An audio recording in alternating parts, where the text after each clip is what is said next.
Bismillahirrahmanirrahim. Hello dear friends. Assalamu alaikum warahmatullahi wabarakatuh. Food കഴിച്ചോ എല്ലാവരും? അപ്പോൾ എല്ലാവരും നല്ല ഹാപ്പി ആയിട്ട് ഇരിക്കുകയാണല്ലേ? ഫുഡിനെ കുറിച്ചൊക്കെ സംസാരിക്കാനും ചർച്ച ചെയ്യാനും പറ്റിയൊരു സമയമാണ്. പക്ഷെ അതേസമയം നമ്മളൊരു ക്ലാസ് എന്നുള്ള രീതിയിലേക്ക് പോയി കഴിഞ്ഞാൽ എന്തായി പോവും? ഉറങ്ങുമോ? അപ്പോൾ ഉറങ്ങണോ നിങ്ങൾക്ക്? വേണ്ട. അപ്പം നമുക്ക് ഇൻട്രാക്ട് ചെയ്ത് പോവാം അല്ലേ? അപ്പോൾ ഭക്ഷണം, ആരോഗ്യം, ശുചിത്വം, ഈ ഒരു ടോപ്പിക്കിൽ ഞങ്ങൾ പറയാൻ പോകുന്ന കാര്യങ്ങൾ എന്തൊക്കെയായിരിക്കും നിങ്ങൾക്ക് ഗസ് ചെയ്യാൻ പറ്റുമോ? എന്തൊക്കെയായിരിക്കും? നന്നായിട്ട് എന്ത് ഫുഡ് കഴിക്കണം എന്നാണ് ഞങ്ങൾ പറയാൻ പോവാ? ഫ്രൂട്ട്സ് ആൻഡ് വെജിറ്റബിൾസ് കഴിക്കണം, വെള്ളം നന്നായിട്ട് കുടിക്കണം, ജങ്ക് ഫുഡ് ഒഴിവാക്കണം, ഉറക്കം കൂട്ടണം, ഹൈജീൻ വെരി ഇമ്പോർട്ടൻ്റ് ആണ്, വേണം അല്ലേ? അപ്പം നിങ്ങൾക്ക് അറിയാവുന്ന കാര്യങ്ങൾ തന്നെയാണ്. പിന്നെ എന്തുകൊണ്ട് നമ്മളിത് വീണ്ടും വീണ്ടും പറയുന്നു? നമുക്കറിയാമെങ്കിലും പലപ്പോഴും നമുക്ക് ടെംപ്റ്റേഷൻസ് കാരണം പല രീതിയിലുള്ള ഡിഫക്ട്സ് വരാൻ സാധ്യതയുള്ള മേഖലയാണ് നമ്മളുടെ ഫുഡ്, ഹൈജീൻ, ഹെൽത്ത് എന്ന് പറയുന്ന ടോപ്പിക്കില്ലേ. അതുകൊണ്ട് തന്നെയാണ് നമ്മളത് വീണ്ടും വീണ്ടും പറഞ്ഞുകൊണ്ടിരിക്കുന്നത്. അപ്പം നമുക്കറിയാം നല്ല കാര്യങ്ങൾ അങ്ങനെ തന്നെയാണ്. ഇപ്പോൾ വിശുദ്ധ ഖുർആനിലാവട്ടെ അല്ലെങ്കിൽ പ്രവാചകൻ സല്ലല്ലാഹു അലൈഹി വസല്ലമയുടെ ഹദീസിലാവട്ടെ ഒരുപാട് തവണ പല കാര്യങ്ങളും റിപ്പീറ്റ് ചെയ്ത് നമ്മളടുത്ത് പറഞ്ഞിട്ടില്ലേ മനുഷ്യന്മാരുടെ അടുത്ത്? എന്തുകൊണ്ടാണ്? മനുഷ്യന് നല്ലതാന്നൊക്കെ അറിയാമെങ്കിലും പലപ്പോഴും ടെംപ്റ്റേഷൻസ് വരുമ്പോൾ നമ്മൾ ഈസി ആയിട്ട് കിട്ടുന്ന സാധനത്തിന് വേണ്ടി നല്ല കാര്യങ്ങൾ ഉപേക്ഷിക്കാൻ സാധ്യതയുണ്ട് അല്ലേ? അപ്പോൾ അതിനുള്ള റെമഡി എന്ന് പറയുന്നത് എന്താണ്? പല രീതിയിൽ റിപ്പീറ്റ് ചെയ്ത് ഈ കാര്യങ്ങൾ വീണ്ടും വീണ്ടും നമ്മളുടെ ഉള്ളിലേക്ക് എത്തിക്കുക എന്നുള്ളതാണ്. നമ്മളുടെ ഈ സെഷൻ കൊണ്ട് ഉദ്ദേശിക്കുന്നത് അത് തന്നെയാണ്. നിങ്ങൾക്ക് അറിയാവുന്ന കാര്യങ്ങൾ തന്നെയാണ് ഞങ്ങൾ പറയാൻ പോകുന്നത്. പക്ഷേ നമ്മളത് റിപ്പീറ്റഡ്ലി കേട്ടുകൊണ്ടിരിക്കുമ്പോഴേ നമുക്കതിൻ്റെ കൃത്യമായിട്ടുള്ള പോസിറ്റീവ് അറിഞ്ഞ് നമ്മുടെ ലൈഫിൽ പ്രാവർത്തികമാക്കാൻ പറ്റുള്ളൂ. അപ്പം നിങ്ങൾക്ക് ഡൗട്ട്സുകൾ ഉണ്ടാവും, അത് ക്ലിയർ ചെയ്യാനൊക്കെ ഉദ്ദേശിച്ചുള്ള സെഷനാണ്. ഇത്രയാണ് ഇൻട്രൊഡക്ഷനായിട്ട് പറയാനുള്ളത്. ഞാൻ മൈക്ക് ഡോക്ടർ ജൗഹറക്ക് ഹാൻഡ് ഓവർ ചെയ്യാണ്. അസ്സലാമു അലൈക്കും.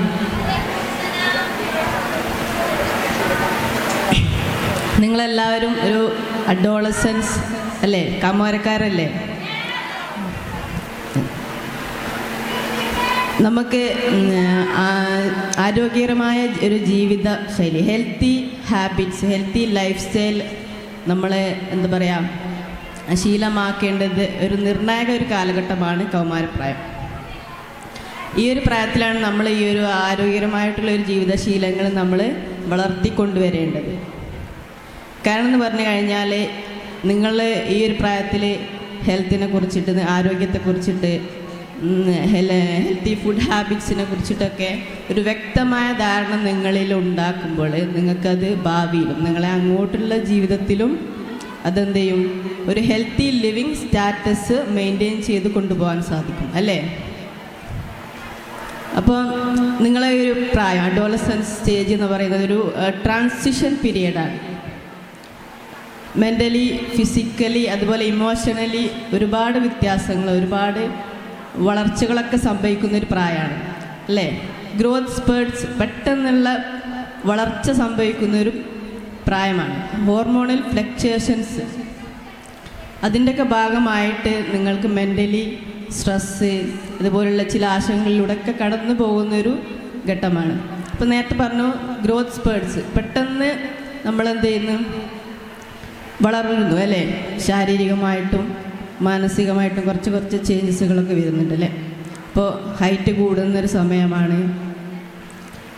ഇങ്ങനെയൊക്കെ വരുമ്പോൾ നമുക്ക് ആവശ്യമായിട്ടുള്ള എന്താ പറയുക ആ ഒരു വളർച്ചയ്ക്ക് ആവശ്യമായിട്ടുള്ള പോഷകങ്ങൾ അടങ്ങിയിട്ടുള്ള ഭക്ഷണങ്ങളൊക്കെ നമ്മൾ ശീലമാക്കണം അല്ലേ? ഇപ്പോൾ ഒരു ഓവറോൾ പറയണം, ഓവറോൾ ഹെൽത്ത് എന്ന് പറയുന്നത് എന്തിലൊക്കെ ശ്രദ്ധിക്കണം? ഹെൽത്തി ഫുഡ് ഹാബിറ്റ്സ് നമ്മൾ ശ്രദ്ധിക്കണം അല്ലേ? അപ്പോൾ ആരോഗ്യകരമായിട്ടുള്ള ഭക്ഷണശീലം എന്ന് പറയുന്നത് എന്താണ്? തെറ്റായ ഭക്ഷണശീലങ്ങളൊന്നും നമ്മൾ ഒരു ഹാബിറ്റ്സിൽ കൊണ്ടുവരരുത്. ഇപ്പോൾ processed food, junk food, packet ഫുഡുകളൊക്കെ, ഇതൊക്കെ എന്ന് പറയുന്നത് എന്താണ്? ന്യൂട്രീഷണലായിട്ട് വളരെ വീക്കാണ്. അപ്പോൾ നമുക്ക് ആവശ്യമായിട്ടുള്ള പോഷകങ്ങളൊന്നും ഇതിൽ നിന്ന് കിട്ടില്ല.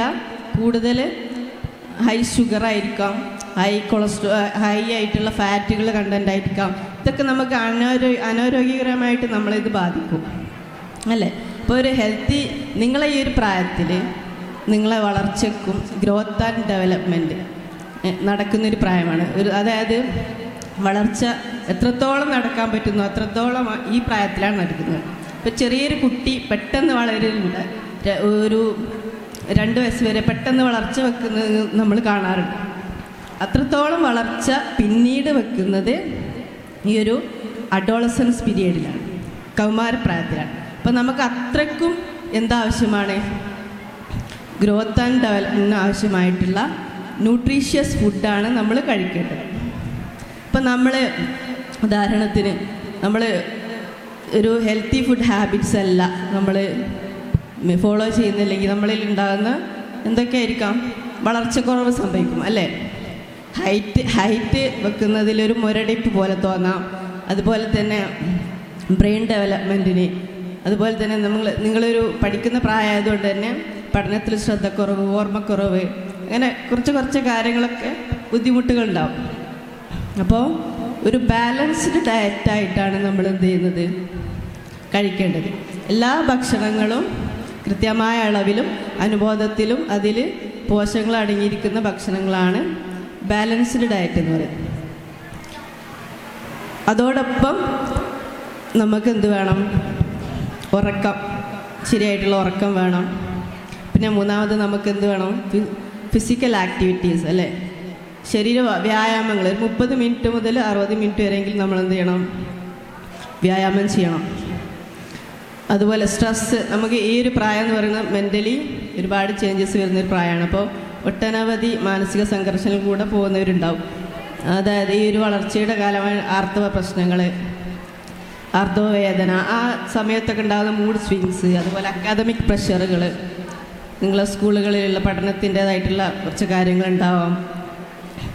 അല്ലാതെ തന്നെ മെൻ്റലി ചിലവർക്ക് സ്ട്രെസ്, ആങ്സൈറ്റി, ഡിപ്രഷന്, അങ്ങനെ രീതിയിൽ ചെറിയ രീതിയിലൊക്കെ അനുഭവമുള്ളവരുണ്ടാവും.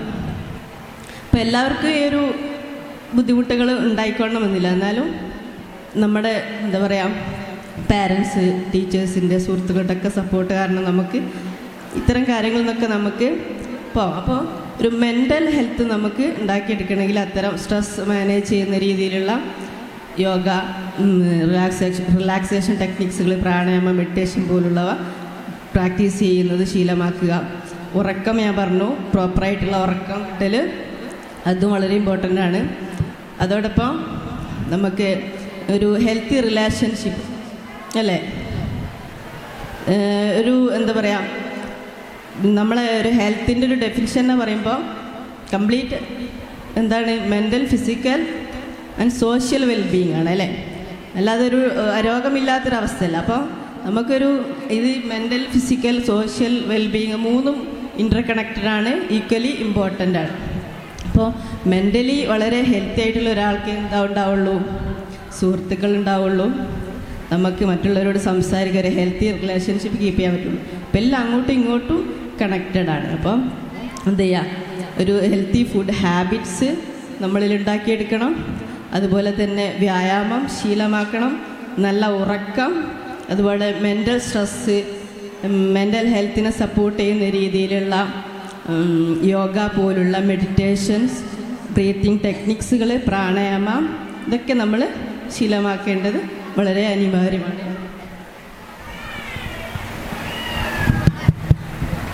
Good afternoon all. Good afternoon.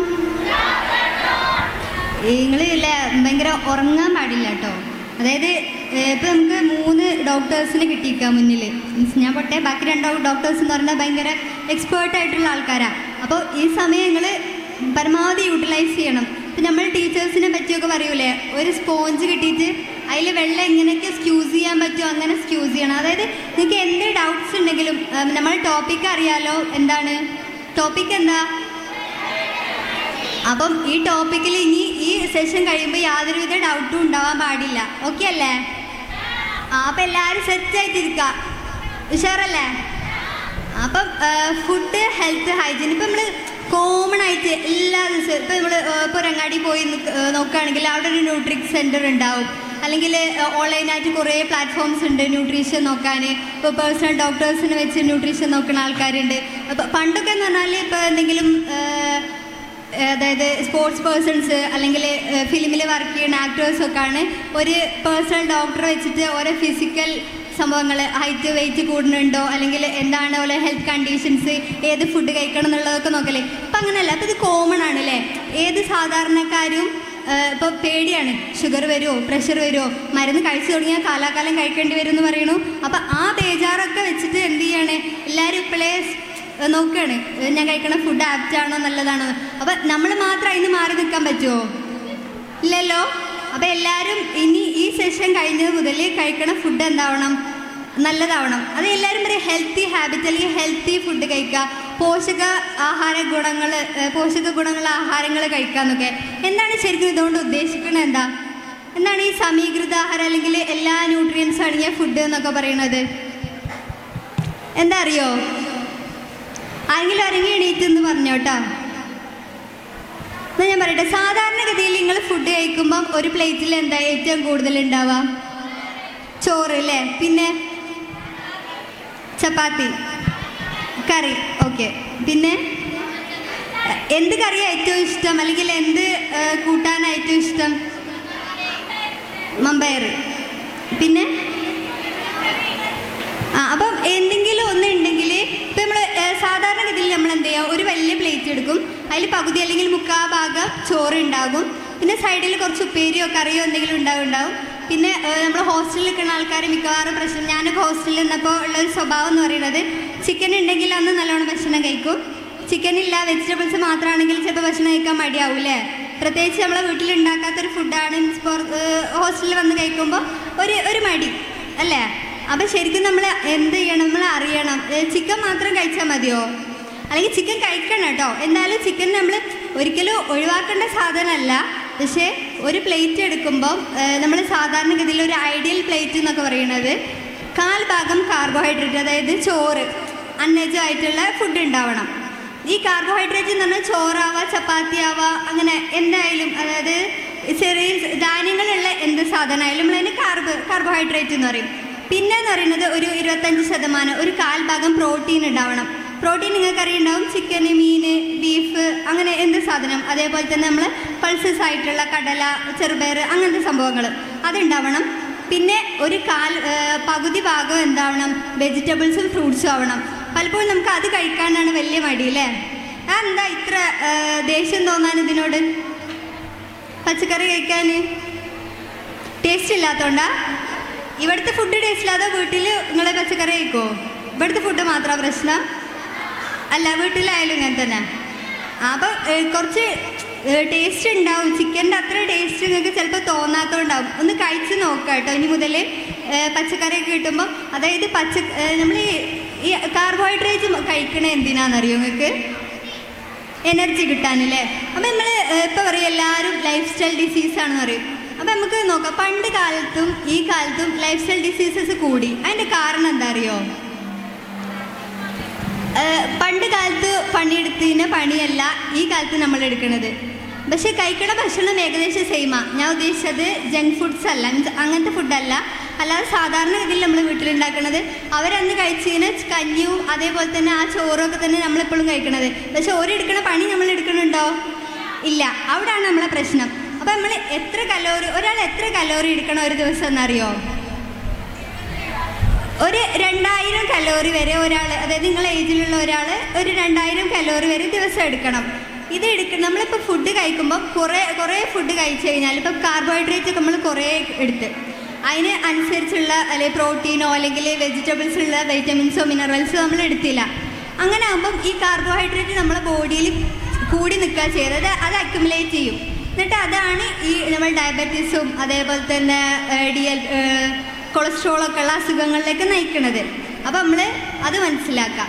പിന്നെയെന്ന് പറയുന്നത് ഈ പ്രോട്ടീൻസും വിറ്റമിൻസും മിനറൽസും കഴിക്കാതിരിക്കുമ്പം നമ്മളെ ബോഡിയിലെ ബാക്കി ഫങ്ഷൻസ് ഒന്നും നടക്കൂല. മീൻസ് അത് മനസ്സിലാക്കണം. നമ്മളെ ബോഡിയിൽ നടക്കേണ്ട ഫങ്ഷൻസിലുള്ള സാധനങ്ങൾ നമ്മൾ കൊടുക്കണ്ടേ. ഒരു വീടുണ്ടാക്കുമ്പം സിമെൻറ്റും മണലും കല്ലും നിർബന്ധമായിട്ടുള്ള കാര്യമാണ്. അപ്പോൾ അത് കൊടുക്കാതൊരു വീടാവോ? ഇല്ലല്ലോ. അപ്പം ആ രീതിക്ക് നമുക്ക് നമ്മുടെ ബോഡിക്ക് ആവശ്യമുള്ള സാധനങ്ങൾ കൊടുക്കണം. അത് എക്സസ് എമൗണ്ടിൽ കൊടുക്കുമ്പോഴാണ് അത് അക്യുമുലേറ്റ് ചെയ്തിട്ട് പ്രശ്നം ഉണ്ടാവുക. ആവശ്യമില്ലാത്ത സാധനങ്ങൾ കൊടുക്കുമ്പോൾ അതിൻ്റെ ഡെഫിഷ്യൻസി ഡിസോർഡേഴ്സ് ആയിട്ട് വേറെ ഉണ്ടാവും. അപ്പം അതെല്ലാവരും ശ്രദ്ധിക്കുക. അപ്പോൾ പ്ലേറ്റ് എന്ന് പറയുന്നത് ഞാൻ പറഞ്ഞ രീതിക്കാവണം ഇനി മുതൽ നിങ്ങളെ പ്ലേറ്റ് ഉണ്ടാവേണ്ടത്. ഓക്കെ? അപ്പോൾ വെജിറ്റബിൾസ് എല്ലാവരും കഴിക്കണം, പ്രോട്ടീനായിട്ടുള്ള ചിക്കനും മീനും എല്ലാം കഴിക്കണം. അതായത് എല്ലാ ഭക്ഷണവും നമ്മൾ കഴിക്കണ്ടേ. ഒന്ന് മാത്രം കഴിച്ചാൽ അതുകൊണ്ടുള്ള ഗുണം മാത്രമല്ലേ നമുക്ക് കിട്ടുള്ളൂ. അപ്പോൾ നമ്മൾ എല്ലാ ഭക്ഷണവും ഉൾപ്പെടുത്താൻ ശ്രമിക്കാം. പിന്നെ പറഞ്ഞാൽ ഹൈജീൻ എന്ന് പറയുമ്പോൾ പേഴ്സണൽ ഹൈജീൻ ഉണ്ടാവും, അതേപോലെ തന്നെ മെൻ്റൽ ഹൈജീനും ഉണ്ടാവും അല്ലേ. മെൻ്റൽ ഹൈജീൻ എന്ന് പറഞ്ഞാൽ നമ്മളെ സ്ട്രെസ്സ്, ഇപ്പോൾ നമ്മൾ കുറേ പേര് ഇതിൽ അധികം ആൾക്കാരും ഈ കോമ്പറ്റേറ്റീവ് എക്സാമിനേഷനൊക്കെ പ്രിപ്പയർ ചെയ്യുന്ന ആൾക്കാരാവും. അപ്പം അതിൻ്റെ കുറേ ടെൻഷൻസും സ്ട്രെസ്സും ഒക്കെ ഉണ്ടാവില്ലേ നിങ്ങൾക്ക് ചിലപ്പോൾ. അപ്പം അങ്ങനത്തെ ഒക്കെ റിലാക്സ് ചെയ്യാൻ വേണ്ടിയിട്ട് നിങ്ങൾക്ക് ഇഷ്ടമുള്ള കാര്യങ്ങളൊക്കെ ചെയ്യാം. ഇഷ്ടമുള്ള ഹോബീസ് അതൊക്കെ ചെയ്യാം.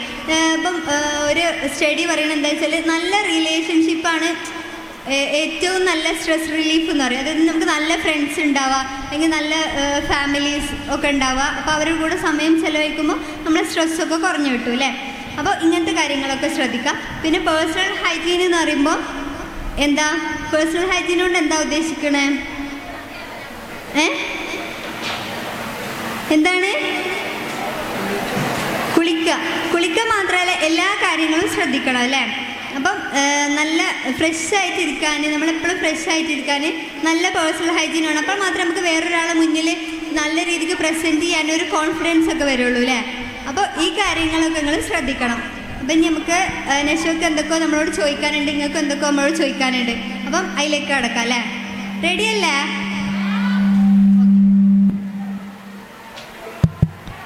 അപ്പോൾ നമുക്ക് ക്വസ്റ്റ്യൻ ആൻസർ സെഷനിലേക്ക് കിടക്കാം. അപ്പോൾ my first question is to Sajeela ma'am. അപ്പോൾ ഈ ഫിസിക്കൽ ഹെൽത്തിനും ഫിസിക്കൽ ഹൈജീനും ഈക്വലി ഇമ്പോർട്ടൻ്റ് ആയിട്ട് നമ്മൾ മെൻ്റൽ ഹെൽത്തും മെൻ്റൽ ഹൈജീനും കാണണം. അത് ഇപ്പോൾ ഈ ഒരു കാലത്ത് പ്രത്യേകിച്ചും മെൻ്റൽ ഹൈജീൻ, ഈ ഫിസിക്കൽ ഹെൽത്ത് എന്ന് പറയുമ്പോൾ ഫസ്റ്റ് എല്ലാവരും നോക്കുക നമുക്ക് അസുഖങ്ങളുണ്ടോയെന്നാണ് നോക്കുക. പക്ഷേ അങ്ങനെയല്ല ചെയ്യേണ്ടത്. മെൻ്റൽ ഹെൽത്തിനും മെൻ്റൽ ഹൈജീനും നമ്മൾ ഇമ്പോർട്ടൻസ് കൊടുക്കണം.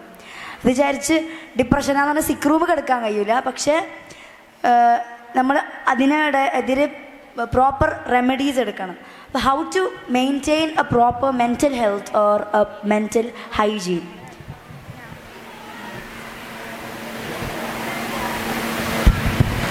നമ്മൾ തിയറിനേക്കാളും എപ്പോഴും പ്രാക്ടിക്കൽ അല്ലേ നമുക്ക് കുറച്ചുകൂടെ എളുപ്പം. അത് നമുക്ക് കാര്യങ്ങൾ പഠിക്കാൻ ഇൻട്രസ്റ്റ്. അപ്പം ഞാൻ പ്രാക്ടിക്കലി ഒരു കാര്യം ചെയ്യിപ്പിക്കുകയാണ് എല്ലാവരെ കൊണ്ടും. എല്ലാവരും ഒരു നിമിഷം കണ്ണടച്ച് ഇങ്ങനെ ഇരിക്കുക. അപ്പം ഞാൻ ഇന്ന് കോട്ടക്കലിൽ നിന്ന് ഇങ്ങോട്ട് വരുന്ന വഴി ജസ്റ്റ് ഒരു റോഡിലേക്ക് റൈറ്റ് ടേൺ ചെയ്യാന്ന് പറഞ്ഞു. അവിടെ വരെ എനിക്ക് പരിചയമുള്ള റൂട്ടാണ് കേട്ടോ. റൈറ്റിലേക്ക് ടേൺ ചെയ്ത് കഴിഞ്ഞതും വളരെ മനോഹരമായൊരു കാഴ്ചയാണ് ഞാൻ കണ്ടത്. നിങ്ങളുടെ ക്യാമ്പസ് ആണെന്ന് തോന്നുന്നു. ഇങ്ങനെ മലഞ്ചെരുവിൽ ഇങ്ങനെ മനോഹരമായൊരു ക്യാമ്പസ് കാണുന്നു.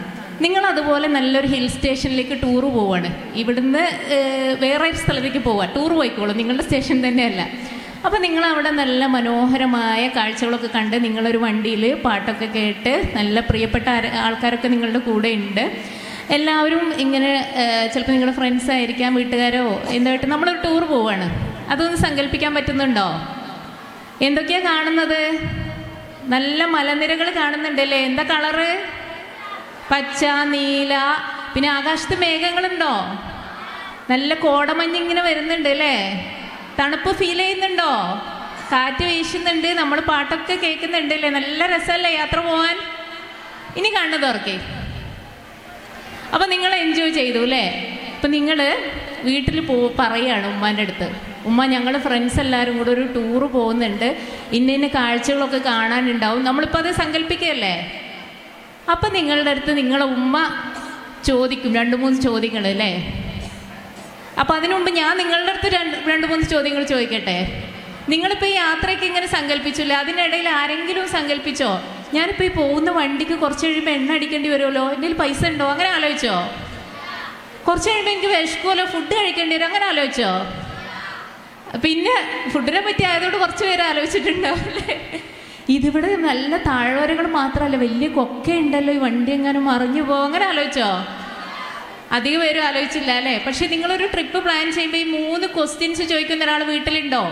മക്കളെ പോകുമ്പോൾ വണ്ടിക്ക് എണ്ണ അടിക്കണേ, പൈസ ഉണ്ടോ നോക്കണേ, സമയത്ത് ഭക്ഷണം കഴിക്കണേ, ഡ്രൈവ് ചെയ്യുമ്പോൾ കെയർ ചെയ്ത് ഡ്രൈവ് ചെയ്യണേ, ഇങ്ങനെയൊക്കെ ചോദിക്കുന്ന ആരെങ്കിലും ഉണ്ടോ? അതാരാ? നമ്മളപ്പോൾ എന്താ പറയുന്നത്? ഈ നമ്മളുടെ തോട്ടും അവരുടെ തോട്ടും നമ്മളുടെ ഡിഫറൻസ് എന്താ പറയുന്നത്? ജനറേഷൻ ഗ്യാപ്പ് എന്ന് പറയില്ലേ? സത്യത്തിൽ ഈ ജനറേഷൻ ഗ്യാപ്പ് അല്ല, അതൊരു സയൻറ്റിഫിക് ഫാക്റ്റാണ്.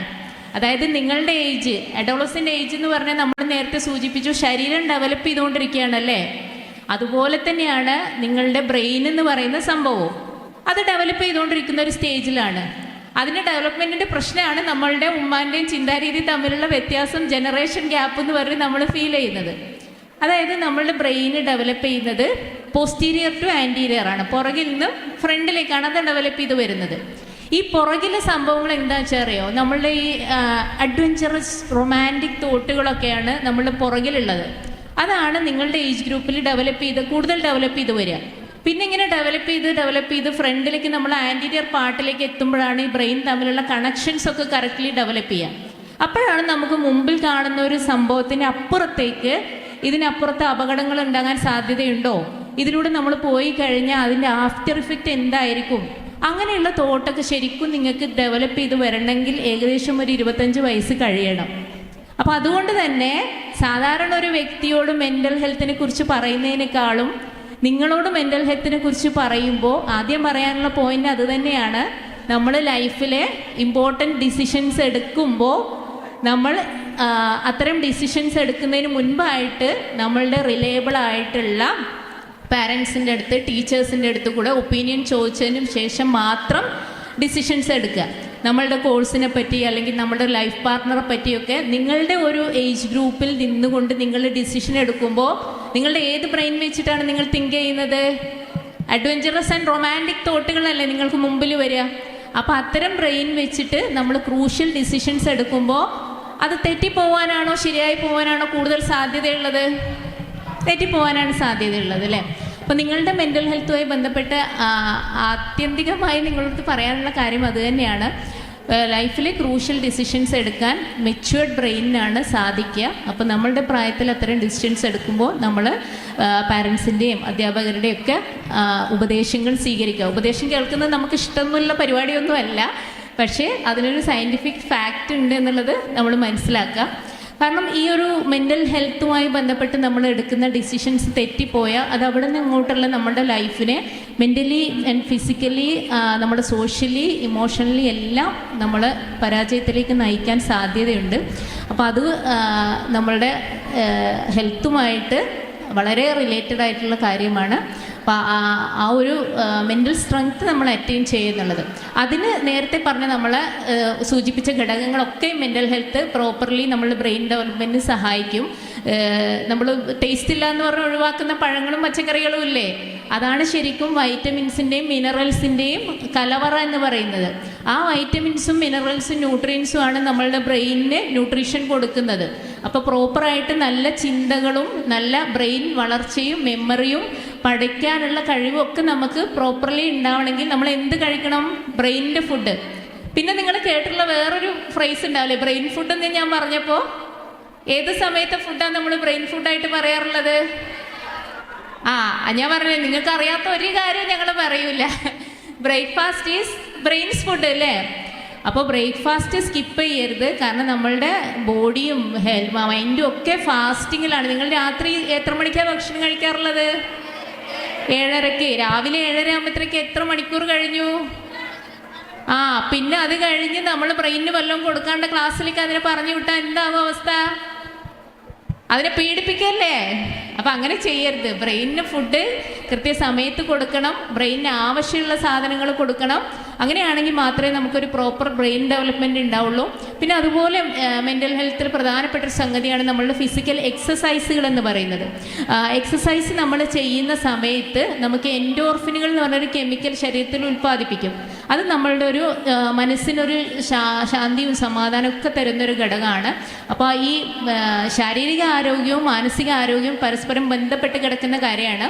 ശരീരത്തിന് നല്ലതെന്ന് പറഞ്ഞ് നമ്മൾ നേരത്തെ എണ്ണി പറഞ്ഞ കാര്യങ്ങൾ എന്തോ അതൊക്കെയും ബ്രെയിനിനും നമ്മുടെ മാനസിക ആരോഗ്യത്തിനും നല്ലതാണെന്നുള്ളതാണ് നമ്മൾ മനസ്സിലാക്കേണ്ട ഒരു കാര്യം. അപ്പോൾ ഇത് സംബന്ധിച്ച് നമ്മളിപ്പോൾ ഇവിടെ എക്സസൈസും കാര്യങ്ങളൊക്കെ സൂചിപ്പിച്ചു. അപ്പോൾ മെൻ്റൽ ഹെൽത്തുമായി ബന്ധപ്പെട്ട് മറ്റുള്ളവർക്കും അതിലേക്ക് കോൺട്രിബ്യൂട്ട് ചെയ്യാനുണ്ടാവും. ഞാൻ മൈക്ക് കൈമാറുന്നു.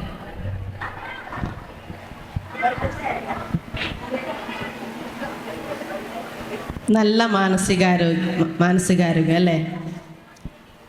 അപ്പോൾ നമ്മൾ നല്ലൊരു മനസ്സിൻ്റെ ഉടമയാവണം അല്ലേ? എന്നാലേ മെൻ്റൽ ഹെൽത്ത് ഉണ്ടാവുള്ളൂ.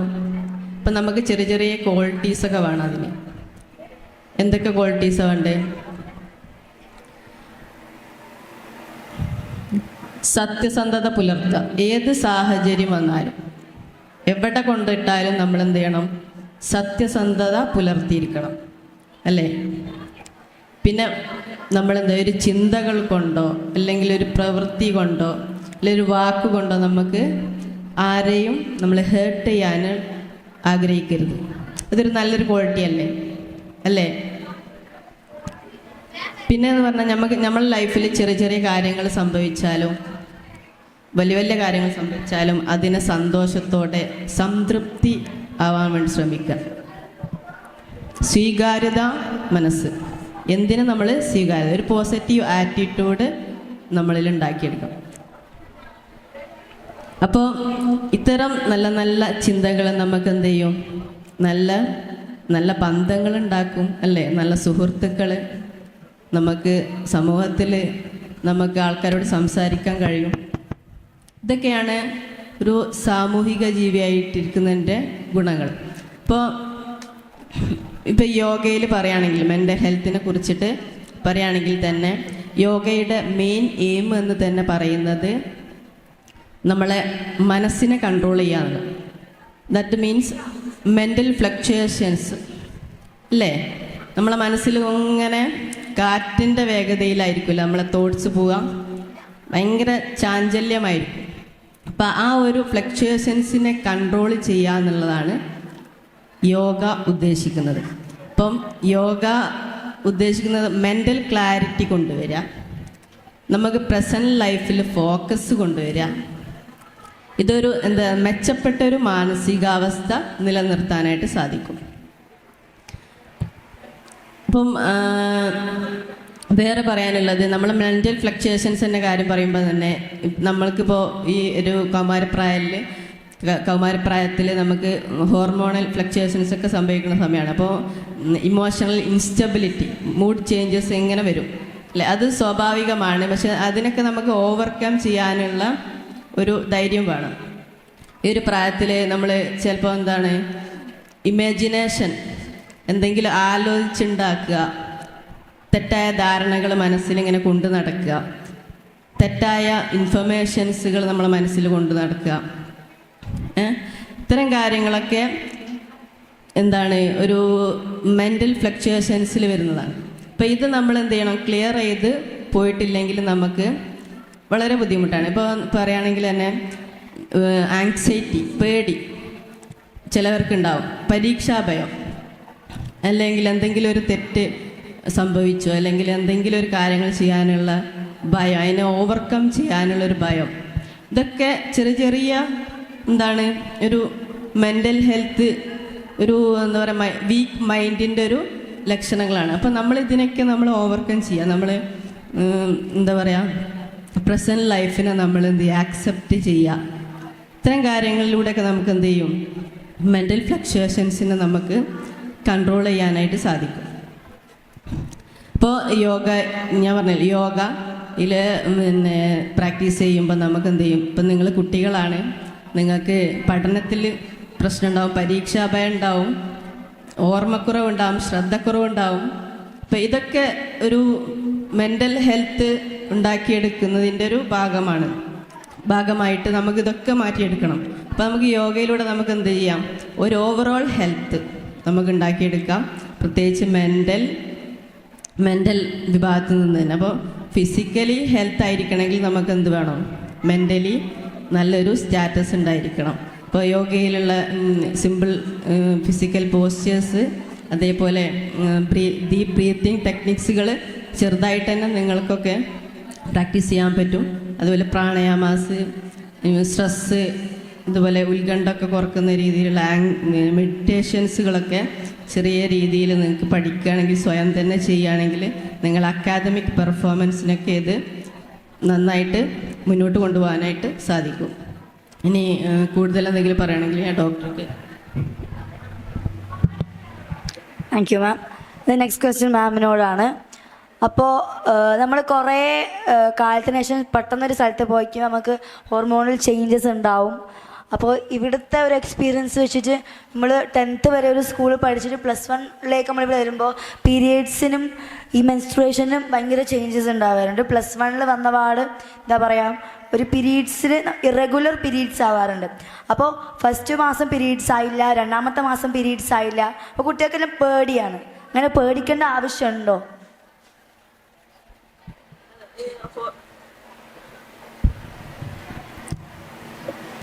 ഇപ്പോൾ ഒരു ആർത്തവം തുടങ്ങിയ ആദ്യ ഘട്ടത്തിലൊക്കെ കുറച്ച് ഇറഗുലാരിറ്റി സ്വാഭാവികമാണ്.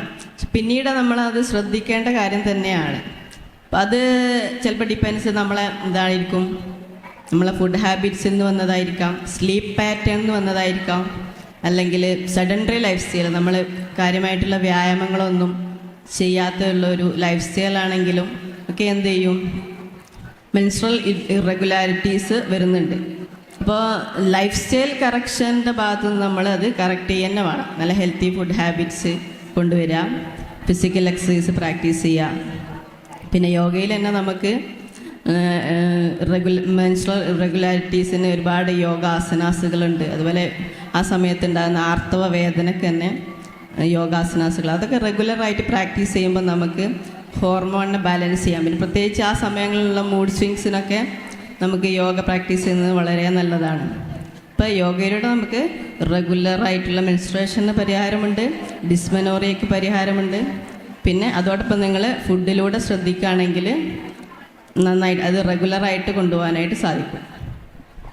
ഓക്കെ മാം, നിങ്ങൾക്ക് ആർക്കെങ്കിലും ആഡ് ചെയ്യണം? സാധാരണഗതിയിൽ നമ്മൾ ഇപ്പോൾ പീരീഡ്സ് മിസ്സായാൽ, അതായത് ഒരു മാസം പീരീഡ്സ് ഉണ്ടായി പിന്നെ നെക്സ്റ്റ് മന്ത് പീരീഡ്സ് ഒരു 21 to 35 ഡേയ്സ് വരെയുള്ള ഒരു ഗ്യാപ്പ് ആണെങ്കിൽ അത് അത്ര വിഷയമല്ല. അതായത് കുറച്ച് നേരത്തെ ആയോ അല്ലെങ്കിൽ ഈ 35 ഡേയുടെ ഉള്ളിലാണെങ്കിൽ നമ്മൾ അത്ര വറീഡ് ആവേണ്ട കാര്യമില്ല. അതിൽ കൂടുതൽ വരികയാണെങ്കിൽ മാത്രം നമ്മൾ ശ്രദ്ധിച്ചാൽ മതി. ഇപ്പം നിഷ്വ ചോദിച്ചത് ഇങ്ങനെ ഒരു അറ്റ്മോസ്ഫിയർ മാറുമ്പോൾ മാം പറഞ്ഞ പോലെ തന്നെ കുറേ ഫുഡ് ഹാബിറ്റ്സിലുണ്ട് വ്യത്യാസം കൊണ്ട് വരാം, അല്ലെങ്കിൽ നമ്മളെ ക്ലൈമറ്റ് ചേഞ്ച് കൊണ്ട് വരാം. ചില ആൾക്കാർക്ക് ചൂട് കൂടുമ്പോൾ പെട്ടെന്ന് പീരീഡ്സ് ആയി അങ്ങനെയൊക്കെ പറയാറുണ്ട്. അതേപോലെ തന്നെ അതിൻ്റെ കൂടെ വരുന്നതാണ് ഇപ്പോൾ സ്ട്രെസ്, ആങ്സൈറ്റി. അത് പുതിയൊരു സ്ഥലത്ത് വരുമ്പോൾ കുറച്ച് ആങ്ഷ്യസ് ആവില്ലേ ആൾക്കാർ, അപ്പം അതുവരെ നമ്മളെ പീരീഡ്സിനെ ബാധിക്കുന്നുണ്ട്. അപ്പം നമ്മൾ എല്ലാ രീതിക്കും നമ്മളെ ബോഡി നമുക്ക് കാണിച്ചു തരുന്ന ഒരു സയൻസാണ് ഇതൊക്കെ.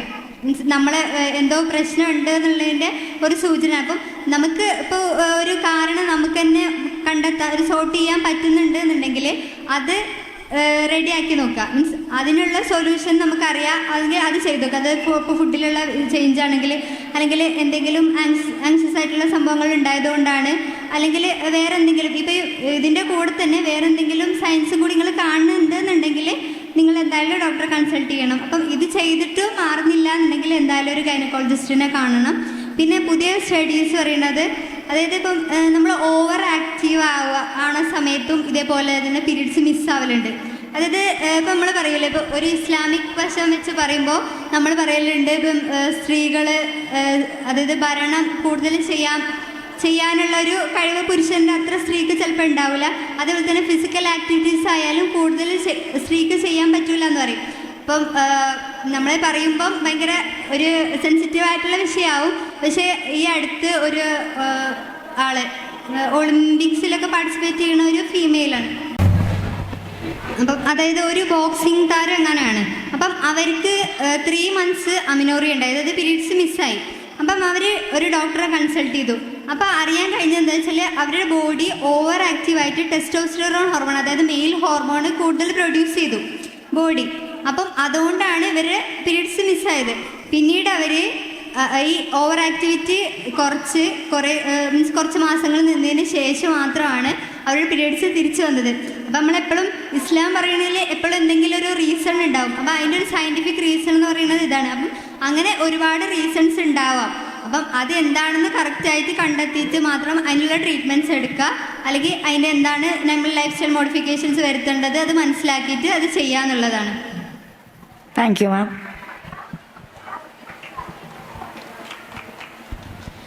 ഡോക്ടർ ഇപ്പോൾ ഹോർമോണുകളെ കുറിച്ച് പറഞ്ഞു, അതിൻ്റെ ഒരു ചെറിയ അനുബന്ധമായിട്ട് പറയുകയാണ്.